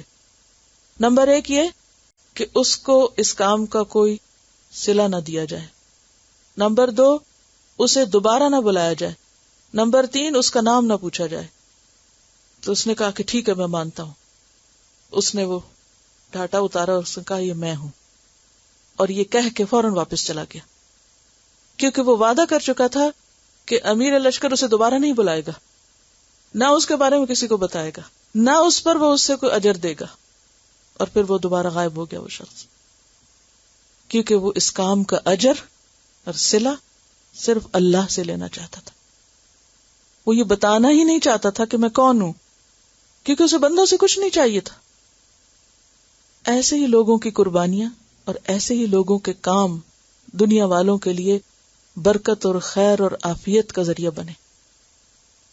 آج مسلمانوں کے کام میں برکت کیوں نہیں؟ ہم چھوٹا سا کام کر لیتے ہیں، اس وقت تک چین نہیں پاتے جب تک کہ کوئی ہمیں شاباش نہ دے دے، جب تک ہمارا نام کہیں نہ لگ جائے، جب تک ہمارا ذکر نہ ہو جائے. اور اگر ہمارا ذکر نہ ہو تو ہم کام کرنا بھی چھوڑ دیتے ہیں کہ ہمیں تو کوئی اکنالج ہی نہیں کر رہا تو پھر کس لیے کریں. یہاں تو کوئی اپریسیشن ہی نہیں ہے، یہاں تو کوئی پوچھنے والا ہی نہیں ہے، یہاں تو ہماری کوئی قدر و قیمت ہی نہیں ہے، ہم بھلا کیوں کام کریں. جب ہم بندوں کے لیے کام کرتے ہیں تو ایسی ہی باتیں کیا کرتے ہیں، اور جو اللہ کے لیے کام کرتا ہے اس کو پھر اس کی پرواہ نہیں ہوتی کہ کون اس کو کیا دے رہا ہے. پہلے بھی میں نے یہ بات کی تھی کہ جس کے لیے اللہ کی ذات ہر چیز کا نعم البدل ہو جائے، اس کو پھر کسی کے ریکگنائز کرنے، تعریف کرنے یا نہ کرنے سے کوئی فرق ہی نہیں پڑتا، کیونکہ اسے پتا ہے وہ دیکھ رہا ہے، وہ ہے نا. کسی کو نہ بھی پتا چلے تو کیا فرق پڑتا ہے، کیونکہ اس نے تو دیکھ لیا. اور کسی بھی شخص کا عمل اس وقت تک خالص نہیں ہو سکتا جب تک کہ وہ اپنے طور پر یہ کوشش نہ کرے کہ جیسے اپنی برائی کو چھپاتا ہے ایسے ہی اپنی نیکی چھپائے. ہم برائی کر کے چھپاتے ہیں نا، کوئی غلطی ہم سے ہو جائے تو ہم کیا کرتے ہیں، فوراً کور کرتے، ڈھانپتے ہیں، کسی کو پتا نہ چلے. تو یہ اصل میں ہمارا نفس جو سب سے بڑا دشمن ہے ہمارا، اور اس کے ساتھ شیطان جو ہمیں چین نہیں لینے دیتا. اللہ کے ہاں چھوٹا سا عمل بھی بہت بڑا ہو سکتا ہے اگر اخلاص ہے، اور بہت بڑا عمل بہت چھوٹا ہو سکتا ہے اگر اس کے اندر اخلاص شامل نہیں. تو 3 چیزوں سے بچنا ضروری، ایک ہے ریاکاری، ایک ہے سمعہ، اور ایک ہے عجب. ریاکاری، سمعہ اور عجب. ریاکاری کیا ہے؟ ریا کا لفظ رآ سے ہے، دکھاوا. کہ انسان کوئی بھی کام کرے تو اس کا کیا دل چاہے کوئی دیکھ لے اس کو، بس اب کسی کو نظر آ جائے، نوٹس کر لے کوئی، تو نوٹس کرانے کے لیے وہ عمل کرے. اور اگر کوئی نوٹس نہ کرے تو کام ہی نہ کرے، کوئی نہیں دیکھ رہا چلو گھر. تو ریاکاری سے بچنا ضروری ہے. سمعہ کیا ہے؟ سمعہ کا لفظ جو ہے سماعت سے، سننا. اس میں کام نہیں ہوتا، اس میں انسان ایسی باتیں منہ سے بولتا رہتا ہے کہ جس سے دوسرے اس کے بارے میں بڑا اچھا امپریشن لیں. یعنی اس کی نہ تو نیت اور نہ کوئی ارادہ ہوتا ہے، یعنی وہ سنواتا رہتا ہے نا دوسروں کو. مثلاً ایسی ایسی باتوں کا اظہار کرنا جو اس کی نیت میں ہے ہی کوئی نہیں. مثال کے طور پر اگر اس نے کوئی نیک کام کرنے کا کوئی نیت سچی نہیں کی، ارادہ نہیں کیا، لیکن بیٹھ کے تذکرہ اس لیے کرتے رہنا تاکہ دوسرے پر اچھا امپریشن پڑے کہ اس کے اندر لوگوں کی کتنی بھلائی. مثلاً اگر کوئی شخص لوگوں کا تذکرہ کرتا رہے، بےچارے غریب لوگ اور ان کا کیا حال ہے اور ان کے لیے کچھ کرنا چاہیے، اور معلوم نہیں لوگ کیوں نہیں ان کا خیال رکھتے، اور یعنی اس قسم کی باتیں کرنا کہ جس سے لوگوں پہ یہ امپریشن پڑے کہ یہ اس کے دل میں تو غریبوں کا بڑا ہی درد ہے، حالانکہ اندر کچھ بھی نہیں، صرف اپنا امپریشن بنانے کے لیے باتیں کر رہا ہے، کرنا کرانا کچھ نہیں اس نے. تو ایسی باتیں سناتے رہنا، یعنی صرف بول بول کے اپنا امپریشن بنانا. اور عجب کیا ہوتا ہے؟ عجب کا لفظ کس سے ہے؟ تعجب سے. اپنی نیکیوں پہ خود ہی خوش ہونا، اپنی نیکیوں پر خوش ہونا، یعنی خود بھی امپریس ہونا اور پھر دوسروں کو اس سے ون وے اور دی ادر، ڈائریکٹلی یا انڈائریکٹلی امپریس کرنے کی کوشش کرنا. اس میں صرف بولنا نہیں شامل ہوتا. سمعہ میں کیا ہے؟ بولنا شامل ہوتا ہے، یا لوگوں سے اپنی تعریف سننے کا منتظر رہنا. اور عجب کیا ہے؟ خود اپنی نیکیوں پر راضی ہو جانا اور خوش ہونا، اور پھر اگر کوئی ذرا سی بات کرے تو اس پر آپے سے باہر ہو جانا، یعنی اپنے آپ کو بڑی شے سمجھنا. اور پھر کس طرح ذکر کرنا، دیکھو فلاں تو کچھ کرتا ہی نہیں، اور فلاں ایسا ہے اور فلاں ایسا ہے. یہ وہ چھوٹی چھوٹی خرابیاں ہیں جو بظاہر دیکھنے میں چھوٹی ہیں لیکن سارا کچھ برباد کر دینے کے لیے کافی. تو اللہ تعالیٰ کیا فرما رہے؟ فلا تزکوا انفسکم، اپنے آپ کو پاک مت ثابت کرو، ایسے امپریشن مت بٹھاؤ کہ جس سے لوگ سمجھے کہ واہ واہ کیا بڑا کام کیا، حالانکہ اندر سے خالی ہو، کچھ بھی نہ کیا ہو. تو لوگوں کی نظروں میں جچنے کی کوشش کرنا اور پھر اسی پہ مطمئن ہو جانا کہ ہم تو بہت کچھ کیے ہوئے. ایسی حرکتیں انسان کے لیے خیر کے راستے میں آگے بڑھنے کا راستہ روک دیتی ہیں. انسان آگے نہیں بڑھ سکتا. اگر ہم ہر وقت بیٹھ کے اپنی نیکیوں کا چرچا کرتے رہیں تو اس سے نقصان کیا ہوگا؟ کتنا دل خوش ہو جائے گا، اور پھر آگے کرنے کی تو ضرورت ہی نہیں، اس لیے کہ پہلے ہی بہت کچھ ہے. ابن مسعود اپنے طالب علموں کو نصیحت کرتے تھے، یعنی اپنے اسٹوڈنٹس کو کہتے تھے کہ اگر تمہاری نیت ان تینوں میں سے ایک ہے تو علم حاصل مت کرو. یعنی علم حاصل کر رہے ہو اور اگر نیت میں ان تین باتوں میں سے کوئی ایک بات ہے تو پھر کوئی فائدہ نہیں تمہارا سیکھنے کا. نمبر 1، لا علم کو شرمندہ کرنا، یعنی جس کے پاس علم نہیں اس کو شرمندہ کرنا کہ تمہیں تو کچھ پتہ ہی نہیں. نمبر 2، فقہاء کے ساتھ یا علماء کے ساتھ بحث کرنا، یعنی علم والوں سے بحثیں کرنا کہ مجھے ذرا آ جائے نا تو پھر میں فلاں فلاں کو ایسا منہ توڑ جواب دوں گا اور اس کو ثابت کر دکھاؤں گا کہ مجھے دیکھو کتنا کچھ آتا ہے. اور تیسری بات یہ کہ لوگ اپنے چہرے تمہاری طرف کریں، اس لیے سیکھنا کہ علم کے ذریعے ایک شان بنے اور پھر میں لوگوں کی توجہ کھینچوں کہ لوگ میرے اوپر انگلیاں اٹھائیں اور کہیں دیکھو کتنا بڑا اسکالر جا رہا ہے، کیسا بڑا عالم جا رہا ہے. ابن القیم کہتے ہیں جو بھی عمل اخلاص کے بغیر ہے وہ ایسا ہی ہے جیسے ایک مسافر اپنے ساتھ پانی والے جگ میں مٹی اٹھائے پھرتا ہے اور اس کا اٹھانا سوائے بوجھ کے اور کچھ نہیں، نہ ہی اس کو اس کا کوئی فائدہ ہو سکتا ہے. یعنی آپ ٹریولنگ کر رہے ہیں اور پانی چاہیے راستے، پانی کی بوتل میں آپ نے کیا بھرا ہوا؟ مٹی بھری ہوئی ہے، اور اس کو اٹھائے پھرتے ہیں، اور جب آپ کو پیاس لگے گی تو آپ کیا پیئیں گے اس میں سے؟ کچھ بھی نہیں.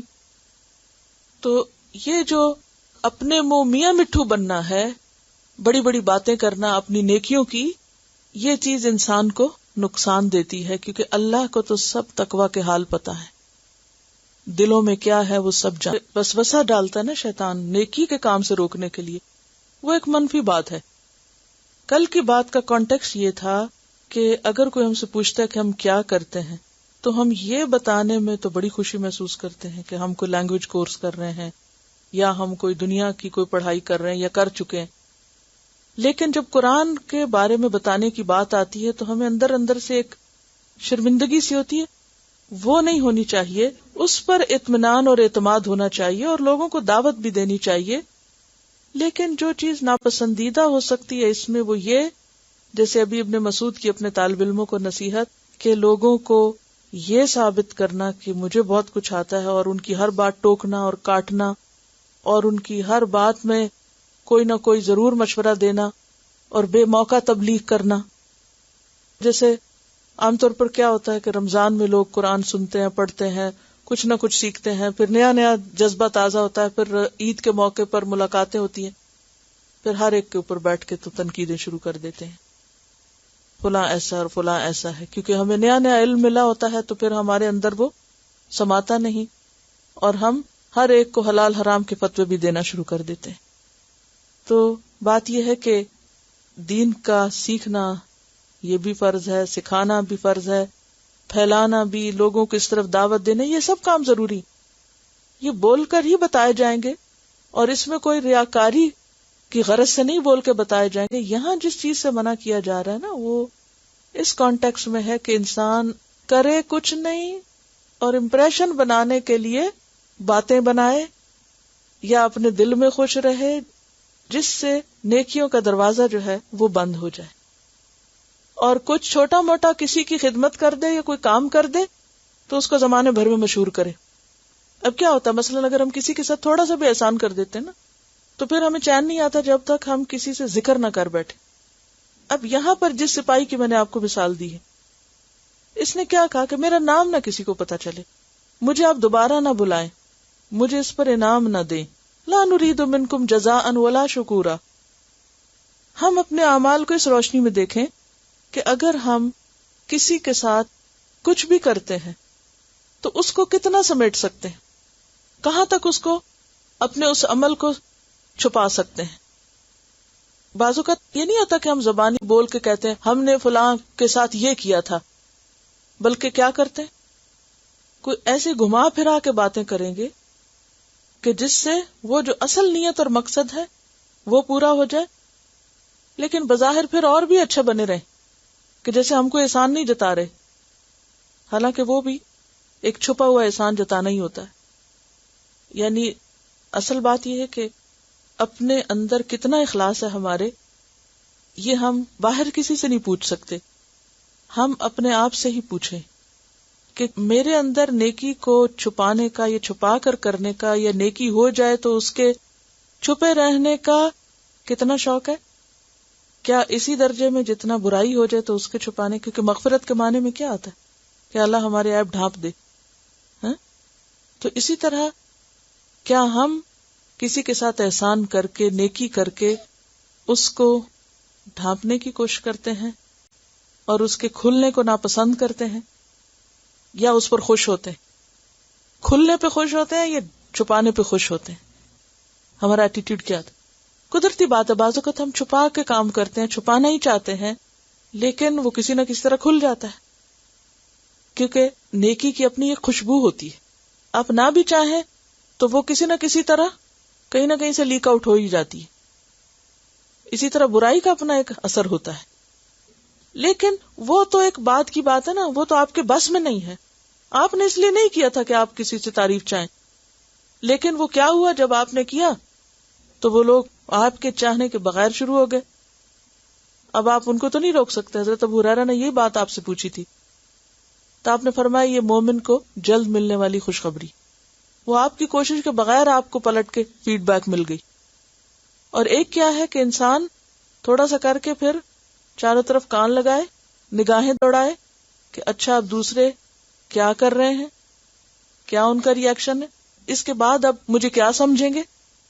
اور یہ چیز انسان کے لیے اتنی ہلاکت خیز ہے کہ انسان اصل مقصد اور اصل کام چھوڑ کے، اہم ترین کام چھوڑ کے بعض اوقات بالکل بیکار ردی غیر اہم کاموں میں پڑ جاتا ہے، کیونکہ اس سے انسان کو وقتی طور پر بڑی سیٹسفیکشن ملتی ہے۔ ان باتوں کا یہ مقصد ہرگز نہیں کہ انسان نیکی کے سارے کام چھوڑ دے کہ اب کرنے کی ضرورت، یہ نہیں کہا کہ کام مت کرو، وہ تو اس سے بھی زیادہ کرنے کی ضرورت ہے، کیونکہ بعض لوگ اس سے کیا مطلب لیتے، کام ہی نہ کرو، کیا فائدہ، ہم سے تو نہیں چھپایا جاتا۔ یہ تو کوئی طریقہ نہیں، جو کرنا ہے اسے کرنا ہے، لیکن دل سے یہ حب نکال دو کہ مجھے لوگوں کے لیے کرنا۔ جب اللہ کے لیے کام کرتے ہیں تو خود بخود اس کی کوالٹی بھی اچھی ہونے لگتی، کیونکہ ہمیں پتہ نہ اللہ کا معیار بڑا ہے اور لوگوں کا بھی پتہ کہ ان کا معیار چھوٹا سا ہے، تو پھر لوگوں کے لیے جو کام ہوتا ہے اس کی کوالٹی بھی ویسی ہی ہوتی ہے، کیونکہ ہمیں پتہ ہوتا ہے اس لیول پہ لوگ راضی ہو جائیں گے، بس کافی ہے، اب ہو گئے راضی۔ اللہ خوب واقف ہے بمن اتقا، کس نے تقوی اختیار کر لیا، کس کا دل بدل گیا۔ تقوی دل کی حالت کا نام ہے۔ چلیے آگے چلتے ہیں۔ افرأیت الذی تولی، کیا پھر تم نے دیکھا اس شخص کو جس نے منہ موڑا؟ خطاب آپ صلی اللہ علیہ وسلم سے ہے، لیکن عام خطاب ہے۔ عام خطاب کا کیا معنی ہوتا ہے؟ یعنی آپ کے بعد سب بھی مخاطب۔ تولا کا کیا معنی ہے؟ منہ موڑا، پیٹ پھیری، یعنی حق سے منہ موڑ لیا، اللہ کی اطاعت سے منہ موڑ لیا۔ پیچھے بات ہوئی تھی نا کہ اس شخص سے کہ کہیں عمل ضائع نہ ہو جائے تو عمل سے منہ نہیں موڑنا، تو یہاں کیا کہا جا رہا ہے؟ کیا تم نے دیکھا اس شخص کو جس نے منہ موڑ لیا شاعر اسلام سے، نیکی کے کام سے، دین سے، حق سے، وآتا قلیلا، اور دیا تھوڑا سا۔ تھوڑا دینے کا مطلب کیا ہے؟ کبھی کبھار دینا، یعنی اللہ کے راستے میں، یا مقدار میں تھوڑا دینا، یعنی کوانٹٹی اور کوالٹی دونوں کے اعتبار سے اور ٹائم کے اعتبار سے بھی۔ یعنی اللہ کے راستے میں دیا یا کسی کے ساتھ بھلائی کی تو کتنی کی، کب کی؟ ہارڈلی کبھی کی، یا پھر تھوڑی سی کی، اور جب تھوڑی سی کی بھی تو وہ عقدہ، روک دیا، پوری بھی نہیں کی۔ عقدہ کا لفظ جو ہے یہ قدیتن سے ہے۔ قدیہ کہتے ہیں سخت اور ٹھوس زمین کو، عربی میں کہتے ہیں حفر فاکدا، اس نے گڑھا کھودا، پھر زمین کو کھودتے ہوئے سخت زمین پہ جب پہنچا تو روک دیا۔ جنگ خندق کا موقع یاد کیجیے کہ جب خندق کھودی جا رہی تھی تو ایک موقع آیا کہ جہاں پر بھاری پتھر آگے تو صحابہ کرام رک گئے، پھر آپ صلی اللہ علیہ وسلم نے آ کے اس کو توڑا۔ اب ایک کام کرتے کرتے جب دیکھا کہ آگے مشکل آ گئی تو عام طور پہ ہم کیا کرتے؟ ہمت ہار کے بیٹھ جاتے، چھوڑ دیتے۔ یہ کہتے نا میٹھا میٹھا ہپ ہپ، یعنی جب تک تو آسانی تھی، تعریف مل رہی تھی، من موجی تھی تو کر لیا نیکی کا کام جوش ولولے میں، اور جب مشکل پڑی، نفس پہ بھاری پڑا تو چھوڑ دیا۔ تو عقدہ کیا ہے؟ زمین کھودتے کھودتے سخت چٹان کا آ جانا اور پھر کھودنا چھوڑ دینا، مزید کھدائی روک دینا۔ تو تم نے دیکھا ایسے شخص کو جس نے نیکی کی طرف آتے آتے منہ موڑ لیا، راستہ چھوڑ دیا، تھوڑا سا نیکی کا کام کیا اور پھر روک دیا، اللہ کے بندوں کو کچھ فائدہ پہنچایا اور پھر پورا نہ پہنچایا، ذرا سی مشکل آئی اور منہ موڑ دیا۔ اَعِندَهُ عِلْمُ الْغَيْبِ فَهُوَ يَرَى، وجہ کیا تھی؟ ایسا کیوں کیا اس نے؟ وجہ یہ تھی کہ وہ خوش فہمی کا شکار ہو گیا تھا آخرت کے بارے میں، کہ میں کروں یا نہ کروں یا جو بھی کروں سب اچھا ہے۔ بعض روایات میں آتا ہے کہ یہ آیات ولید بن مغیرہ کے بارے میں نازل ہوئی کہ اس کا دل اسلام کی طرف تھوڑا مائل ہوا، لیکن دوسرے اس کے ساتھیوں نے اس کو آر دلائی اور کہا کہ تم نے باپ دادا کا دین چھوڑ دیا اور تم باپ دادا کو گمراہ سمجھتے ہو۔ ولید نے کہا کہ مجھے اللہ کے عذاب سے ڈر لگتا ہے۔ تو ایک شخص بولا، تمہیں اللہ کے عذاب سے ڈر لگتا ہے؟ اگر تم اپنے باپ دادا کے دین پر واپس آ جاؤ تو میں تم کو اتنا زیادہ مال دوں گا، اور اگر اللہ کا عذاب آیا تو تمہارے حصے کا عذاب میں خود برداشت کر لوں گا، تمہارا بھی میں اپنے اوپر لے لوں گا۔ تو اس سے ولید جو تھا وہ ادھر آتے آتے پلٹ گیا۔ یہ اس کا پس منظر بتایا جاتا، لیکن قرآن نے ولید کا نام نہیں لیا۔ یہ ہر اس شخص کے بارے میں ہے کہ جو نیکی کے رستے پر تھوڑا سا آئے اور پھر واپس پلٹ جائے، تھوڑا سا نیکی کا راستہ اختیار کرے، اللہ کے راستے میں تھوڑا سا مال خرچ کرے یا وقت خرچ کرے یا انرجی لگائے، اور جب دیکھے کہ حالات ذرا مشکل ہو گئے ہیں، کوئی مخالفت آ گئی ہے یا اب کچھ اور قربانی زیادہ کرنی پڑ رہی ہے، تو پھر کیا کرے؟ وہیں روک دے، اور پھر کیا کہہ کے پلٹ جائے؟ بس ٹھیک ہے، سب ٹھیک ہوگا، آج اگر دنیا میں ملا تو کل بھی مل جائے گا۔ وہ جیسے اس شخص نے کہا تھا نا کہ وَلَئِن رُدِدتُّ إِلَىٰ رَبِّي لَأَجِدَنَّ خَيْرًا مِّنْهَا مُنْقَلَبًا۔ تو بنیادی طور پر یہاں بات یہ ہو رہی کہ اس شخص کو غیب یعنی آخرت کے بارے میں، اپنے انجام کے بارے میں ایسی خوش فہمی ہوئی ہے کہ سب ٹھیک ہے، اس لیے اس نے اس رستے کو چھوڑ دیا۔ اگر انسان کو یہ پتا ہو کہ نیکی کے رستے کو چھوڑ کر دوسرے رستے کو اختیار کرنا برے انجام تک پہنچائے گا تو کوئی انسان نیکی کا راستہ نہ چھوڑے۔ دیکھیے یہ بات کتنی صاف، واضح، عقل میں سمجھ آنے والی ہے، بالکل سمپل سی ہے کہ آپ جس سڑک پر جائیں گے نا اسی کے اینڈ پر پہنچیں گے، دوسرے پہ نہیں پہنچ سکتے۔ اگر آپ جنت کے رستے پہ چل رہے ہیں، مشکل ہے، آسان ہے، تکلیف دہ ہے، جیسا بھی ہے چلتے رہیں گے تو ہی آگے وہاں پہنچیں گے۔ اور اگر مشکل پا کر فَلَاقْتَحَمَ الْعَقَبَةَ، کوئی دشوار گھاٹی آ گئی تو کہا آگے تو بڑا مشکل ہے چلنا، بس اتنا ہی کافی تھا، اب چلو واپس، بہت ہو گیا، اس سے زیادہ نہیں کر سکتا۔ یا یہ کہ دین کے وہ احکامات جو نرم نرم تھے، آسان تھے، اتنے تو کر لی، اور جہاں مشکل آئی تو وہاں سے واپس پلٹ گئے۔ یعنی اتنا ہم سیکریفائس نہیں کر سکتے، اٹس ٹو مچ۔ تو ایسے شخص کے لیے کہا یہ جا رہا ہے کہ کیا وہ اپنے انجام سے باخبر ہو گیا تھا غیبانہ طور پر کہ آگے اس کے لیے کوئی خطرہ نہیں، پیچھے پلٹنے سے بھی کوئی فرق نہیں پڑتا۔ اَعِندَهُ عِلْمُ الْغَيْبِ فَهُوَ يَرَىٰ، کیا اس کے پاس علم غیب ہے کہ وہ دیکھتا ہے؟ کیا دیکھتا ہے؟ اپنا انجام، اچھا انجام، کہ اس کی مرضی کے مطابق ہی سب کچھ ہوگا۔ جیسے ایک اور جگہ پر آتا ہے نا اَعِندَهُمُ الْغَيْبُ فَهُمْ يَكْتُبُونَ، سورۃ مریم میں آتا اطلع الغیب ام اتخذ عند الرحمن عہدا، کہ اس نے رحمان سے کوئی عہد لے رکھا ہے، کس بات کا؟ کہ وہ ضرور بخش دے گا، لہذا وہ بے فکر ہو گیا کہ میری تو بخشش ہو ہی چکی، میں تو بخشا آیا ہوں، دین پر چلوں یا نہ چلوں سب ٹھیک ہی ہے۔ کیونکہ اگر انسان کو یہ فکر لگ جائے کہ میں نے اگر رستہ چھوڑا یا منہ موڑا یا مشکلات سے گھبرا کے میں ادھر سے بھاگا تو کوئی چیز پناہ نہیں مجھے دے گی، تو انسان پھر کسی بھی طرح اس رستے کو نہیں چھوڑ سکتا۔ مثلاً آپ دیکھیے کہ آپ کہیں جا رہے ہیں، اتنے میں آپ کو ایک شیر آتا دکھائی دیتا ہے، اب آپ اپنی جان بچانا چاہتے ہیں، پیچھے پلٹنے کا رستہ کوئی نہیں، اور دائیں طرف دیکھتے ہیں تو ایک اونچا پہاڑ ہے، بائیں طرف دیکھتے ہیں تو ایک گڑھا ہے، کھڈا ہے، سامنے جاتے ہیں تو شیر ہے، مڑ نہیں سکتے، دائیں طرف پہاڑ ہے، بائیں طرف کھڈا ہے، کیا کریں گے؟ پہاڑی پہ چڑھیں گے نا، جتنا بھی تھکیں گے اسی پہ ہی چڑھیں گے، کیونکہ کھڈے میں گر کے بھی ہلاکت ہے، شیر کے منہ میں بھی ہلاکت ہے، پیچھے تو خیر جا نہیں سکتے، منہ موڑنے سے تو بات نہیں بنے گی۔ تو اسی طرح جب ہم دین کے راستے پہ چلتے ہیں تو بعض اوقات ٹیسٹ آتے ہیں، اور لازماً آتے ہیں، یاد رکھیے ہر شخص آزمایا جاتا ہے۔ احسب الناس ان یترکوا ان یقولوا آمنا وہم لا یفتنون، کیا لوگ سمجھتے ہیں کتنا کہنے پہ چھوڑ دیے جائیں گے کہ وہ کہیں کہ ہم ایمان لائے اور ان کی آزمائش نہ ہوگی؟ ہر بندہ آزمایا جاتا ہے، اللہ تعالیٰ ٹھوک بجا کے دیکھنا چاہتا ہے کہ یہ جنت کے قابل ہیں یا جہنم کے، کہاں بھیجنا چاہیے ان کو، کس چیز کے لیے کوالیفائی کرتے ہیں۔ ابھی ایسے ہی نا، مثلاً اگر آپ کو شوق ہے بہت اچھی ڈگری لینے کا، آپ ایک سال بھی پاس کر لیتے ہیں، دوسرا تیسرا چوتھا، پھر ایک سیمسٹر یا ایک پیپر یا ایک چیز آ جاتی ہے کہ جس میں آپ سٹک ہو جاتے ہیں، ایک دفعہ امتحان دیتے پھر فیل ہوتے ہیں، پھر دیتے ہیں۔ کچھ لوگ تو کیا کرتے ہیں، دیتے ہی رہتے ہیں، اور کچھ لوگ چھوڑ دیتے ہیں۔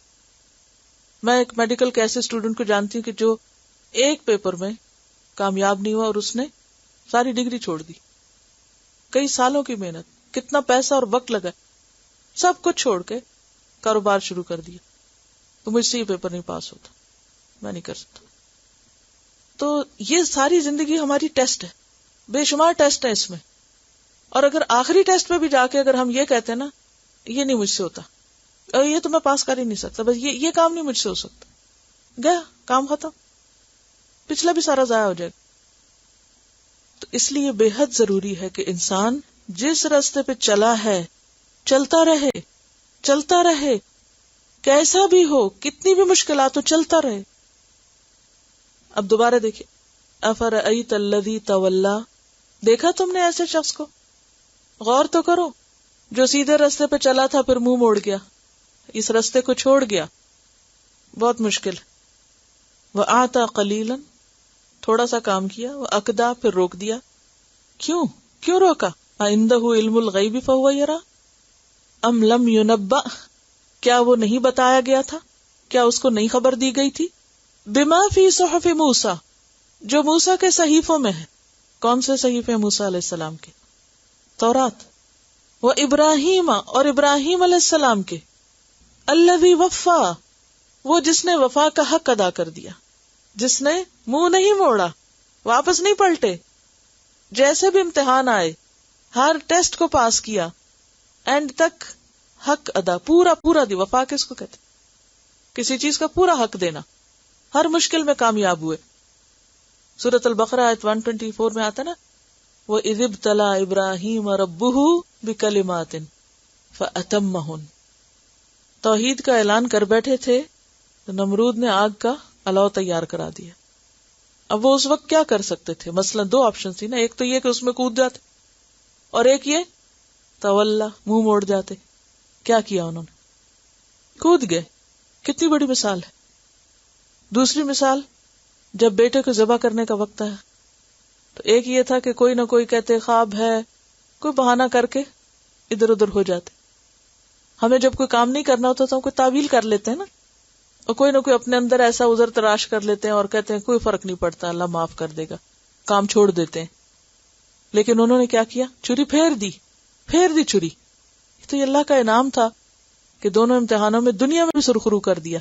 وَفَدَيْنَاهُ بِذِبْحٍ عَظِيمٍ، لیکن انہوں نے کمی نہیں کی، انہوں نے جو کہا کر کے دکھایا.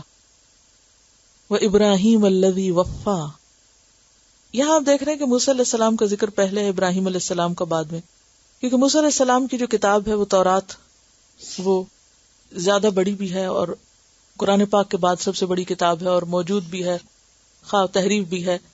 لیکن ابراہیم علیہ السلام کے صحیفے جو ہیں وہ اس طرح نہیں پائے جاتے. بہرحال سورۃ الاعلیٰ میں بھی آتا ہے نا، ان ھذا لفی الصحف الاولیٰ صحف ابراہیم و موسیٰ، وہاں ابراہیم علیہ السلام کا ذکر پہلے آیا. کیا ہے موسیٰ علیہ السلام اور ابراہیم علیہ السلام کی کتابوں میں، صحیفوں میں؟ نمبر 1، اللہ تزر وازرۃ وزر اخری، کوئی بوجھ اٹھانے والا کسی دوسرے کا بوجھ نہ اٹھائے گا. تو ولید کا بوجھ اس کا دوست نہیں اٹھائے گا.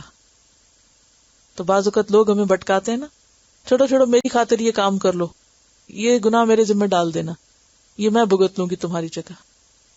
یا کوئی نہ بھی کہ تم خود بھی کہتے رہتے میرا کیا قصور ہے، فلاں مجھے مجبور کرتا ہے، فلاں مجھے کہتا ہے، شوہر کہتا ہے، بچے کہتے ہیں، ماں باپ نہیں چھوڑتے. اب مجبوری ہے نا، جینا ہے دنیا میں، بھی کتنے دن جینا، کہیں اور بھی تو زندگی ہے نا. اللہ تزر وازرۃ وزر اخری، کسی کے کہے میں آ کے، کسی کے بہکانے میں آ کے کوئی غلط کام نہ کرو. کوئی ذمہ داری نہیں لے گا، کوئی کام نہیں آئے گا، کوئی بوجھ نہیں اٹھائے گا، کیونکہ اس دن جو بھی کوئی کرے گا وہ سامنے آئے گا. سورۃ فاطر میں بھی آتا ہے وَلَا تَزِرُ وَازِرَةٌ وِزْرَ أُخْرَى. سورۃ العنکبوت آیت 12 میں آتا ہے وَقَالَ الَّذِينَ كَفَرُوا لِلَّذِينَ آمَنُوا اتَّبِعُوا سَبِيلَنَا، کافر ایمان والوں سے کہتے ہیں ہمارے رستے پہ آ جاؤ. وَلْنَحْمِلْ خَطَايَاكُمْ، ہم تمہاری خطائیں اپنے سر لے لیں گے. وَمَا هُمْ بِحَامِلِينَ مِنْ خَطَايَاهُمْ مِنْ شَيْءٍ إِنَّهُمْ لَكَاذِبُونَ. ایسی باتیں کرنے والے سب جھوٹے ہیں. جو بھی کوئی کہے کہ میں تمہارا بوجھ اٹھاؤں گا وہ دراصل جھوٹا ہے، کوئی کام نہیں آئے گا. اور کیا ہے صحف ابراہیم اور موسیٰ میں؟ وَأَن لَّيْسَ لِلْإِنسَانِ إِلَّا مَا سَعَىٰ، اور یہ کہ نہیں ہے انسان کے لیے مگر وہی جو اس نے خود کوشش کی. انسان کو قیامت کے دن اپنی کوشش کا ہی بدلہ ملے گا، کیونکہ کل نفس بما کسبت رہین اور کل امرئ بما کسب رہین، ہر شخص اپنی کوشش کے ساتھ بندھا ہوا ہے۔ ان احسنتم احسنتم لانفسکم وان اسأتم فلها، من عمل صالحا فلنفسه ومن اساء فعليها وان ليس للانسان الا ما سعى۔ اور تیسری بات وَأَنَّ سَعْيَهُ سَوْفَ يُرَىٰ، اور بے شک اس کی کوشش عنقریب دیکھی جائے گی، یعنی قیامت کے دن بھی اور دنیا میں بھی کوششیں نظر آ جائیں گی۔ بعض اوقات ہم ایسی باتیں کرتے رہتے نا، میں نے محنت تو بہت کی تھی، میں نے بہت کوشش کی تھی، بس وہ کام ہوا ہی نہیں، حالانکہ پتہ ہوتا ہے ہمیں ہم نے جو بھی کیا ہوتا ہے۔ اور پھر اگر کام نہیں بھی ہوا دنیا میں تو اللہ تعالیٰ یہ نہیں دیکھے گا کام کیوں نہیں ہوا، کیا دیکھا جائے گا؟ کوشش۔ اللہ کے ہاں اصل بدلہ کوشش کا ہے۔ بعض اوقات آپ چھوٹی سی کوشش کرتے بہت بڑا نتیجہ نکل آتا ہے، اور بعض اوقات بڑی سے بڑی کوشش کرتے ہیں اور کام ہوتا ہی نہیں جو آپ چاہتے ہیں۔ تو کیا اللہ تعالیٰ چھوٹے نتیجے والے کی بڑی کوشش کو اس لیے ضائع کر دے گا کہ اس کا نتیجہ نہیں نکلا تھا دنیا میں؟ اصل چیز کیا ہے؟ کوشش کرتے کیا ہو؟ جیسے ایک اور جگہ پر آتا نا وَقُلِ اعْمَلُوا فَسَيَرَى اللَّهُ عَمَلَكُمْ وَرَسُولُهُ وَالْمُؤْمِنُونَ۔ وَقُلِ اعْمَلُوا، کہہ دیجئے کہ عمل کرو، کام کرتے رہو۔ فَسَيَرَى اللَّهُ، پسند قریب دیکھ لے گا اللہ، عَمَلَكُمْ تمہارا عمل، اور کون؟ وَرَسُولُهُ، اور اس کا رسول بھی، وَالْمُؤْمِنُونَ، اور مومن بھی۔ یعنی انسان جب کوشش کرتا تو اس کی کوششیں چھپی نہیں رہتی، سامنے آ ہی جاتی۔ تو باتوں سے مت بہلاؤ کسی کو، کوئی باتوں سے خوش نہیں ہو سکتا۔ بعض اوقات ہم لوگوں کو باتوں سے بہت خوش کرنا چاہتے ہیں، ہوتا نا، چاپلوسیاں کریں گے، خوشامد کریں گے، ان کے بڑی بڑی تعریفوں کے پل باندھیں گے، لیکن جب کام کی باری آئے گی تو غائب ہو جائیں گے۔ اب کیا چیز کام آئے گی؟ کیا کوئی کسی کی باتوں سے خوش ہو سکتا ہے اگر کام کے وقت کام نہ ہو سکتا ہے؟ نہیں۔ یہ دنیا میں بھی ایسے ہی ہے نا، تو آخرت میں کیسے ہوگا کہ کوئی شخص بڑے بڑے کارنامے اپنے بتاتا رہے، کیا کرایا اس نے، کچھ بھی نہ ہو، تو اللہ تعالیٰ اس پر اس کو جنت دے گا کہ واہ تم بہت باتونی تھے، اور بڑے بڑے تم دعوے کیا کرتے تھے نیکی کے، اور بڑے بڑے منصوبے بناتے تھے، اور کیا کرایا تم نے؟ کچھ بھی نہیں۔ وَأَنَّ سَعْيَهُ سَوْفَ يُرَىٰ، عمل کا دفتر چھانا جائے گا، کر کے کیا لائے ہو۔ ثُمَّ يُجْزَاهُ الْجَزَاءَ الْأَوْفَىٰ، پھر اس کو بدلہ دیا جائے گا، بدلہ پورا پورا۔ اوفا کس کے وزن پر ہے؟ افعال کے وزن پر، پورا بدلہ۔ فَمَن يَعْمَلْ مِثْقَالَ ذَرَّةٍ خَيْرًا يَرَهُ وَمَن يَعْمَلْ مِثْقَالَ ذَرَّةٍ شَرًّا يَرَهُ ثُمَّ يُجْزَاهُ الْجَزَاءَ الْأَوْفَىٰ، مکمل جزا۔ کیونکہ اللہ نے آسمان و زمین پیدا ہی کس لیے کیا ہے؟ تاکہ جزا ملے، سب کی کوششوں کا بدلہ ان کو دیا جائے، کوششیں سامنے آئیں، کیا بھاگ دوڑ کی، کتنی محنت کی، کتنا تھکایا اپنے آپ کو نیکی کے راستے میں۔ جب دنیا کی باری آتی ہے تو ہم سوچتے ہیں کہ کام کیے بغیر نہیں گزارا، کام کرنا ہی پڑے گا، صحت مند ہو، تندرست ہو، بیمار ہو، اچھے حال میں ہو، برے حال میں ہو، کرتے ہیں کیونکہ کیے بغیر چارہ نہیں۔ جب دین کا معاملہ آتا ہے تو کہتے ہیں اللہ مالک ہے، سب ہو جائے گا، وہ کرنے والا نا، ہو جائے گا سب، فکر کی کیا بات، کوشش کی ضرورت نہیں۔ اب ایک چھوٹی سی مثال ہی ہے کہ دنیا میں رہنے کے لیے، دنیا کے کاموں کے لیے لوگ کیسی کیسی کوششیں کرتے ہیں، اور ہم اس آخرت کے لیے کیا کوشش کر رہے ہیں۔ یہاں ایک چھوٹی سی خبر ہے دا نیوز کی، یہ اکتوبر 29 کی خبر ہے، لائبریریز کے بارے میں، اور ٹاپک ہے اس کا Who Rules the World? Who Rules the World? By Dr. Farooq Salim. History stands witness that whoever owns the largest library rules the world. In the 10th century, the library at St. Gall was the largest in the Christendom, St. Gallen, present-day Switzerland. The library's first general catalogue, the Breviarium Liborium, had 426 titles. In the 10th century, 1300 kilometers from Switzerland, Umayyad Abd al-Rahman III, Caliph of Cordoba, founded the University of Cordoba. Abdurrahman III built libraries. His sons were also extremely fond of books, and they gave Cordoba even more libraries. By the time of Al-Hakam II, Abdurrahman's son became Caliph of Cordoba, 961 to 976. Cordoba had become the most cultured city in Europe, 900 public baths and 80,000 shops. Muslim Cordoba had 70 public libraries. Al-Hakam II first secured peace with the Christian kingdoms and then went on a massive translation drive, commissioning translations of hundreds of books from Greek and Latin into Arabic. Al-Hakam II then decided to unite the libraries of his father, his brother, and his own. The United Library had 44 volumes in the catalogue for the 400,000 volumes. Compare that with St. Gall's General Catalogue with 426 titles. Additionally, there was a royal library in Granada, a public library at the Grand Mosque, a royal library in Toledo, and a public library at the mosque in Valencia. Then there were private collections. Ibn Futayh had one of the biggest. Yusuf bin Ismail, a resident of Jewish faith, also had a large collection. Under Muslim rule, there were more books in Cordoba than the whole of Europe. Islam has a tradition of libraries. When we had libraries, we ruled North Africa, France, Sicily, that's Italy today, Romania, Cyprus, Serbia, Bosnia, Albania, Venice, and Hungary. Islam used to be the religion of success. The Umayyads ruled over present-day Algeria, Egypt, Libya, Morocco, Sudan, Mauritania, Mali, Ethiopia, Iran, and all the way to Pakistan. Remember Tariq bin Ziyad, an Umayyad general, had landed in Gibraltar and was named the governor of Hispania, present-day Portugal, Spain. Fast forward to 2006, the Library of Congress, imagine 850 kilometers of bookshelves.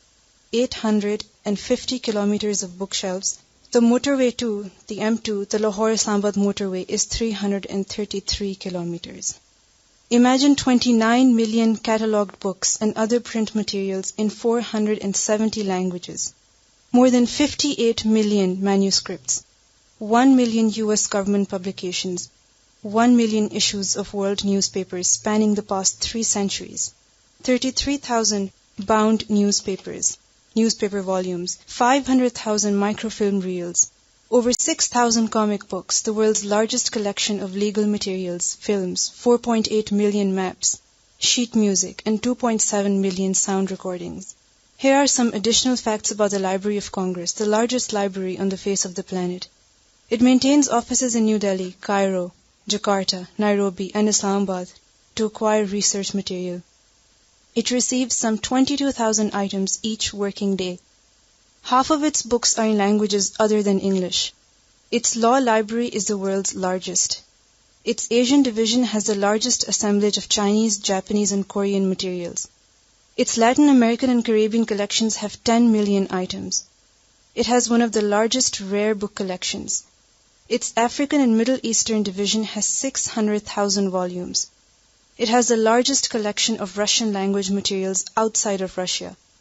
It has the largest and most diverse collection of scientific and technical information in the world. The National Library of Pakistan has a mere 130,000 books. The National Library of India at Calcutta has 1 million books.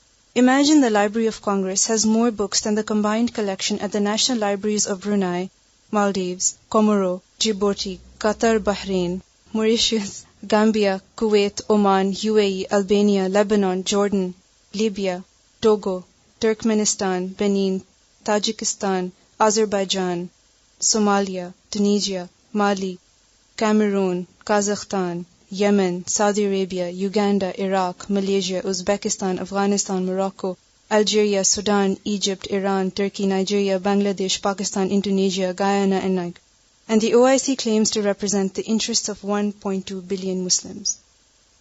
Imagine 1.2 billion Muslims have fewer books than 300 million Americans. Imagine Saudi Arabia has 262 billion barrels of proven oil reserves, but the King Faisal Center for Research and Islamic Studies in Riyadh has 90,000 titles. Imagine the Caliph of Cordoba had 3 times more books than does the National Library of Pakistan. So who should be ruling the world? It's not nuclear fission devices. It's not plutonium implosion devices. It's not thermonuclear weapons. It's not hydrogen bombs. It's not chemical explosives. It's not radiological weapons. It's not strategic or tactical arsenal. It's not the amount of highly enriched uranium. It's not solid propellant missiles. It's the size of one's library. And the Library of Congress is the biggest there is. اگر دنیا میں role کرنے کے لیے کوشش اور محنت چاہیے تو آخرت کی جنت کو پانے کے لیے صرف باتیں کافی، صرف دعوے کافی ہیں. اصل میں ہماری توجہ اور ہمارے مقاصد زندگی کے مختلف ہو گئے. ہم کن چیزوں میں مہارت رکھتے ہیں، کن چیزوں کے لیے مال خرچ کرتے ہیں، وقت، انرجی، ٹیلنٹ، صلاحیتیں، کن چیزوں کے پیچھے. اپنے اوقات کا جائزہ تو لیں، کہاں گزرتے. اور اگر کبھی زور زبردستی سے ایک کتاب پڑھوا کے ٹیسٹ لینا چاہیں جو اس کے بغیر پڑھیں گے ہی نہیں، پکا یقین ہے مجھے، تو حالت کیا ہوتی ہے. روزانہ ہم کیا پڑھتے ہیں، کتنا پڑھتے ہیں، جو خود سے پڑھتے ہیں، مہینے میں کتنی کتابیں پڑھتے ہیں، سال میں کتنی پڑھتے ہیں. تو انسان کی کوششیں آخرت میں بھی دیکھی جائیں گی اور دنیا ملے گی، کیونکہ ہماری کوششیں لوگوں سے جزا پانے کے لیے ہوتی ہے نا. اور جب ہم لوگوں سے تعریف پا لیتے ہیں یا کچھ تھوڑا سا انعام پا لیتے ہیں یا کوئی دنیاوی کچھ چھوٹا موٹا فائدہ مل جاتا ہے تو ہم سمجھتے بس یہی کافی ہے، اتنا ہی کافی ہے. کیونکہ جس کو ہم نے مقصود اور آئیڈیل بنایا ہوا نا، یہ جس کے لیے کرتے ہیں، جب بندوں کے لیے کرتے تو پھر وہ چھوٹی کوشش ہوتی، جب اللہ کے لیے کریں تو بڑی کوشش ہو. کل کی آیت میں تھا نا کہ اللہ کو پتا ہے کہ کون ہدایت پر ہے، کون سیدھے رستے پر ہے. تو صرف کوشش بھی نہیں کافی ہوتی، اس کی ڈائریکشن بھی صحیح ہونا بے حد ضروری ہے. وَأَنَّ إِلَىٰ رَبِّكَ الْمُنتَهَىٰ، اور بے شک تیرے رب ہی کی طرف ہے لوٹنا، انتہا. منتہا کا مطلب کیا ہے؟ مرجع، مسیر. یعنی دین اور دنیا کے جتنے بھی کام ہیں ان سب کا اینڈ اللہ کے پاس ہے. ہر چیز اسی کی طرف پلٹتی ہے. بِيَدِهِ مَلَكُوتُ كُلِّ شَيْءٍ وَإِلَيْهِ تُرْجَعُونَ. دنیا میں جتنے بھی انسان کے مسائل ہیں، رزق کا مسئلہ ہو، بیماری ہو، کچھ بھی ہو، ان سب میں رجوع اللہ ہی کی طرف کرنا چاہیے. اسی طرح دینی معاملات میں اختلاف ہو تو اللہ ہی کی طرف لوٹانا چاہیے. وَمَا اخْتَلَفْتُمْ فِيهِ مِنْ شَيْءٍ فَحُكْمُهُ إِلَى اللَّهِ. لیکن ہمارا حال کیا ہے؟ جب بھی کوئی مشکل آتی یا جب بھی کوئی کام کرنا ہوتا ہے تو ہمارے سامنے کیا ہوتا ہے؟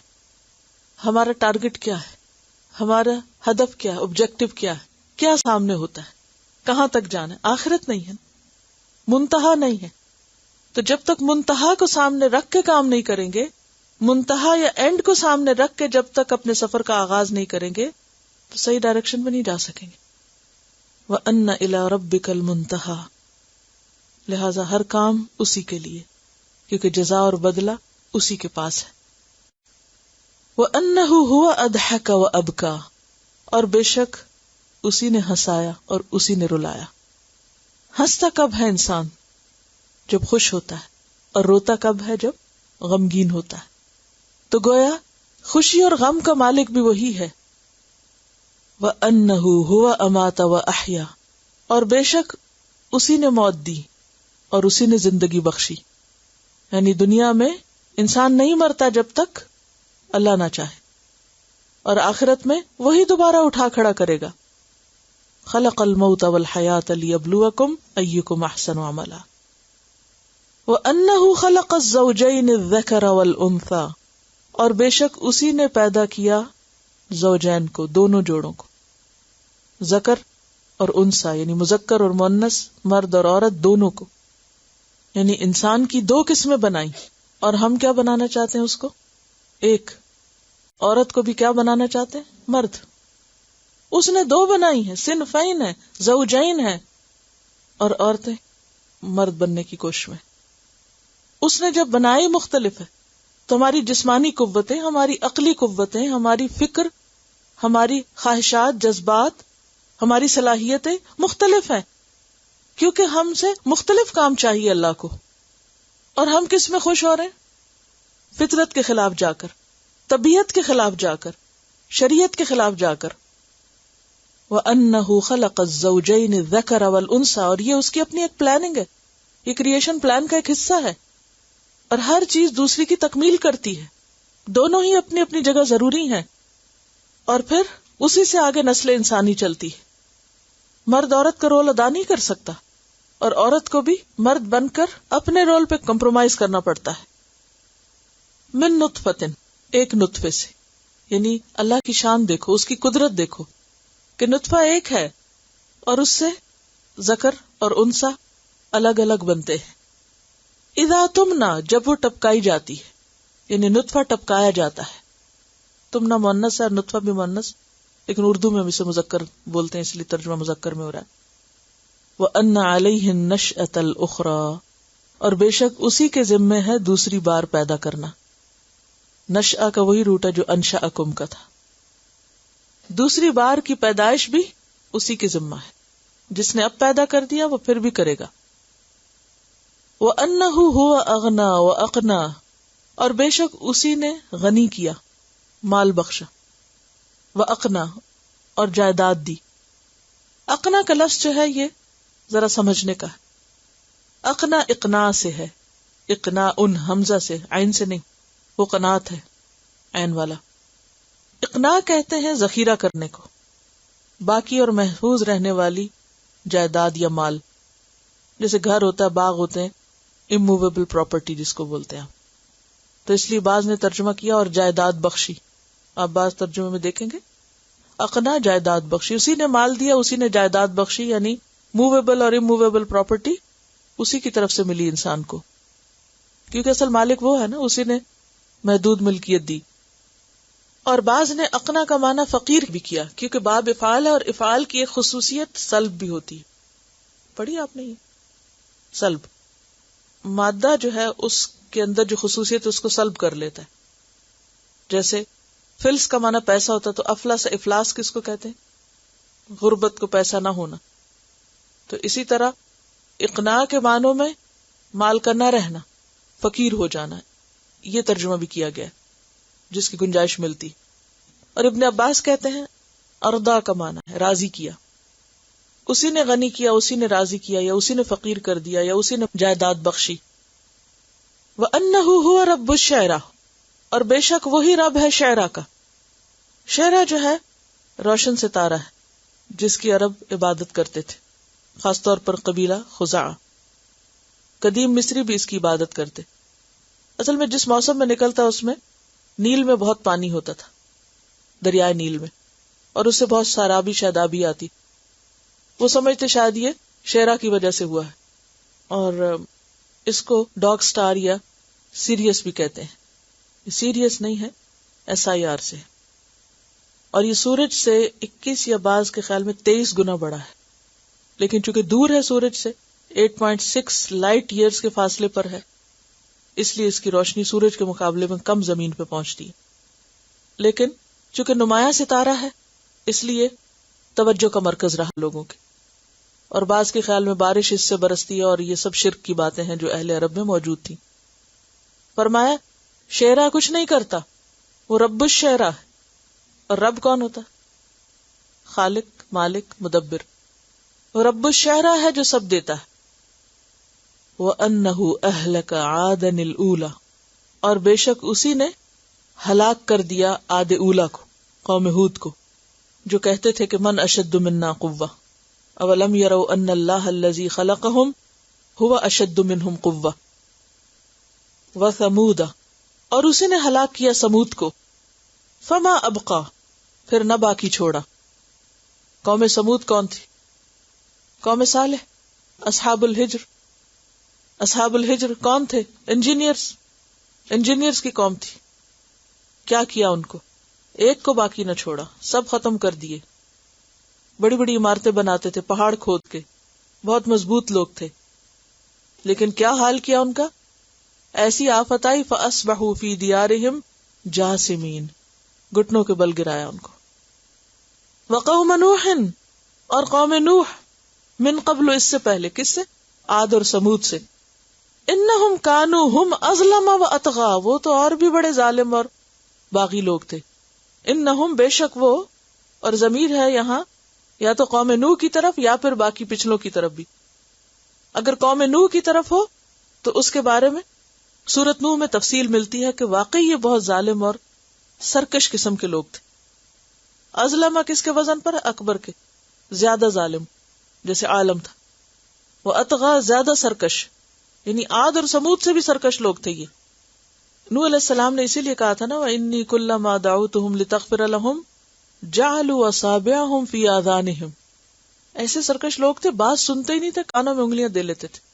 وَاسْتَغْشَوْا ثِيَابَهُمْ، خود کو کپڑوں سے ڈھانپ لیتے تھے، منہ موڑ کے چلے جاتے.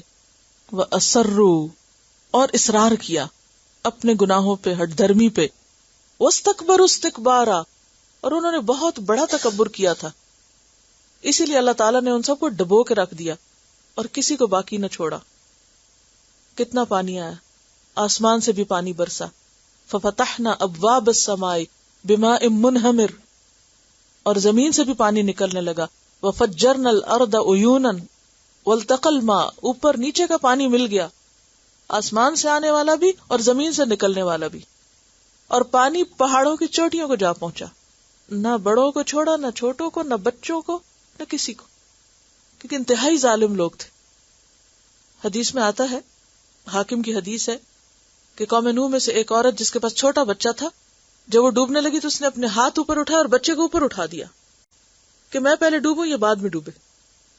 تو آپ صلی اللہ علیہ وسلم فرمایا کہ لو رحم اللہ احدا لرحم ام السبی، اگر اللہ کسی پہ رحم کرتا اس کی قوم میں سے تو اس بچے کی ماں پہ کرتا اور اس چھوٹے بچے پہ کرتا.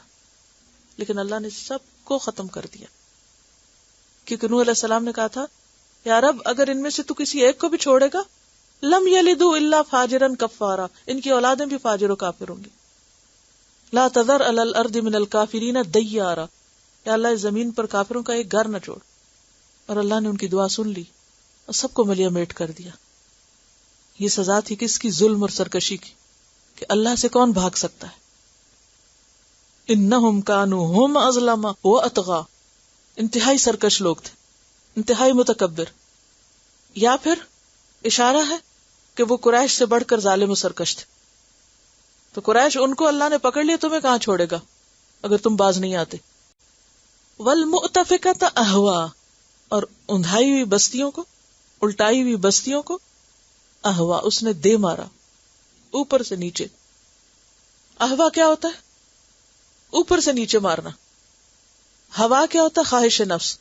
خواہش نفس بھی انسان کو کیا کرتی ہے؟ ذلیل و خوار، اوپر سے دے مارتی نیچے. اور یہ اپنی خواہشات نفس میں اندھے ہو گئے تھے. انہوں نے فطرت کے نظام کو بدلا، عمل قوم لوط میں جو مبتلا ہوئے، فطری نظام میں خلل کیا، لہذا اللہ تعالیٰ نے ان کو الٹا کے اوپر سے نیچے دے مارا. فجعلنا عالیہا سافلہا والمؤتفکۃ، اور اندھائی ہوئی بستیاں، الٹائی ہوئی بستیاں، اہوا، اس نے ان کو پٹخا مارا تھا. فغشاہا ما غشا، تو چھا گیا ان پر جو بھی چھا گیا. کیا چھا گیا؟ پتھروں کی بارش برسی ان پر، ڈھانپ لیا اس نے ان کو، اور زمین پھٹی اور پانی میں ڈوبے، اللہ کے عذاب میں غرق ہوئے. جیسے قوم فرعون کے لیے آتا نا فغشیہم من الیم ما غشیہم. فبأی آلاء ربک تتمارا، پس کون سی نعمتوں کی اپنے رب کی تم شک کرو گے یا جھگڑو گے. آلاء کا لفظ جو ہے یہ الن سے ہے، الف لام یہ اور یہ کے اوپر دو زبر، یا الیون سے ہے، نعمتیں، احسانات. اپنے رب کی کون کون سی نعمتوں پر تم جھگڑتے ہو اور شک کرتے ہو، مانتے نہیں ہو. ربکا سے خطاب آپ کی طرف ہے، لیکن مراد اس سے سب سننے والے ہیں کہ تم اللہ کی نعمتوں پر شک کیوں کرتے ہو؟ تم کیوں نہیں مان لیتی کہ سب کچھ اللہ کا دیا ہوا اور اس پر اسی کا شکر ادا کرنا چاہیے. اب آپ دیکھیے کہ پیچھے انہو کہہ کے اللہ کی بہت سی نشانیوں کا ذکر ہے اور قوتوں کا بھی. وَأَنَّهُ هُوَ أَضْحَكَ وَأَبْكَى وَأَنَّهُ هُوَ أَمَاتَ وَأَحْيَا وَأَنَّهُ خَلَقَ الزَّوْجَيْنِ الذَّكَرَ وَالْأُنثَى مِن نُطْفَةٍ إِذَا تُمْنَى وَأَنَّ عَلَيْهِ النَّشْأَةَ الْأُخْرَى وَأَنَّهُ هُوَ أَغْنَى وَأَقْنَى وَأَنَّهُ هُوَ رَبُّ الشِّعْرَى وَأَنَّهُ أَهْلَكَ عَادًا الْأُولَى وَثَمُودَ فَمَا أَبْقَى وَقَوْمَ نُوحٍ مِّن قَبْلُ إِنَّهُمْ كَانُوا هُمْ أَظْلَمَ وَأَطْغَى وَالْمُؤْتَفِكَةَ أَهْوَى فَغَشَّاهَا مَا غَشَّى. اور اختتام کس پہ کیا؟ فَبِأَيِّ آلَاءِ رَبِّكَ تَتَمَارَى. اتنے عظیم خالق و مالک اور قادر اور شاندار قوتوں کے مالک رب، اس نے جو تمہیں نعمتیں بخشی ہیں، جو احسانات اس نے تم پر کیے ہیں، اور یہ سب کچھ عطا کیا اور ان مصیبتوں سے بچا کے رکھا، تو ان پر تمہیں شک ہے کہ یہ کسی اور نے دی ہے؟ شیرا کو یا کسی بت کو مالک سمجھتے ہو، یا کسی انسان سے توقع رکھتے ہو کہ وہ دینے والا ہے تم کو؟ یہ رب الشعراء نے دی، ان سب چیزوں کے مالک نے دیے جو یہ سب کچھ کرنے پہ قادر ہے۔ ھذا نذیر، یہ ایک ڈراوا ہے یا ڈرانے والا ہے۔ ھذا کا اشارہ یا تو ان واقعات کی طرف ہے جو پیچھے گزرے، کہ یہ واقعات ایک ڈراوا ہے تم سب کے لیے، ایک دھمکی ہے، یا پھر ھذا قرآن، یہ قرآن کیا ہے؟ خبردار کرنے والا ہے۔ یا پھر نذیر کا لفظ عام طور پہ کس کے لیے آتا ہے؟ محمد صلی اللہ علیہ وسلم کے لیے۔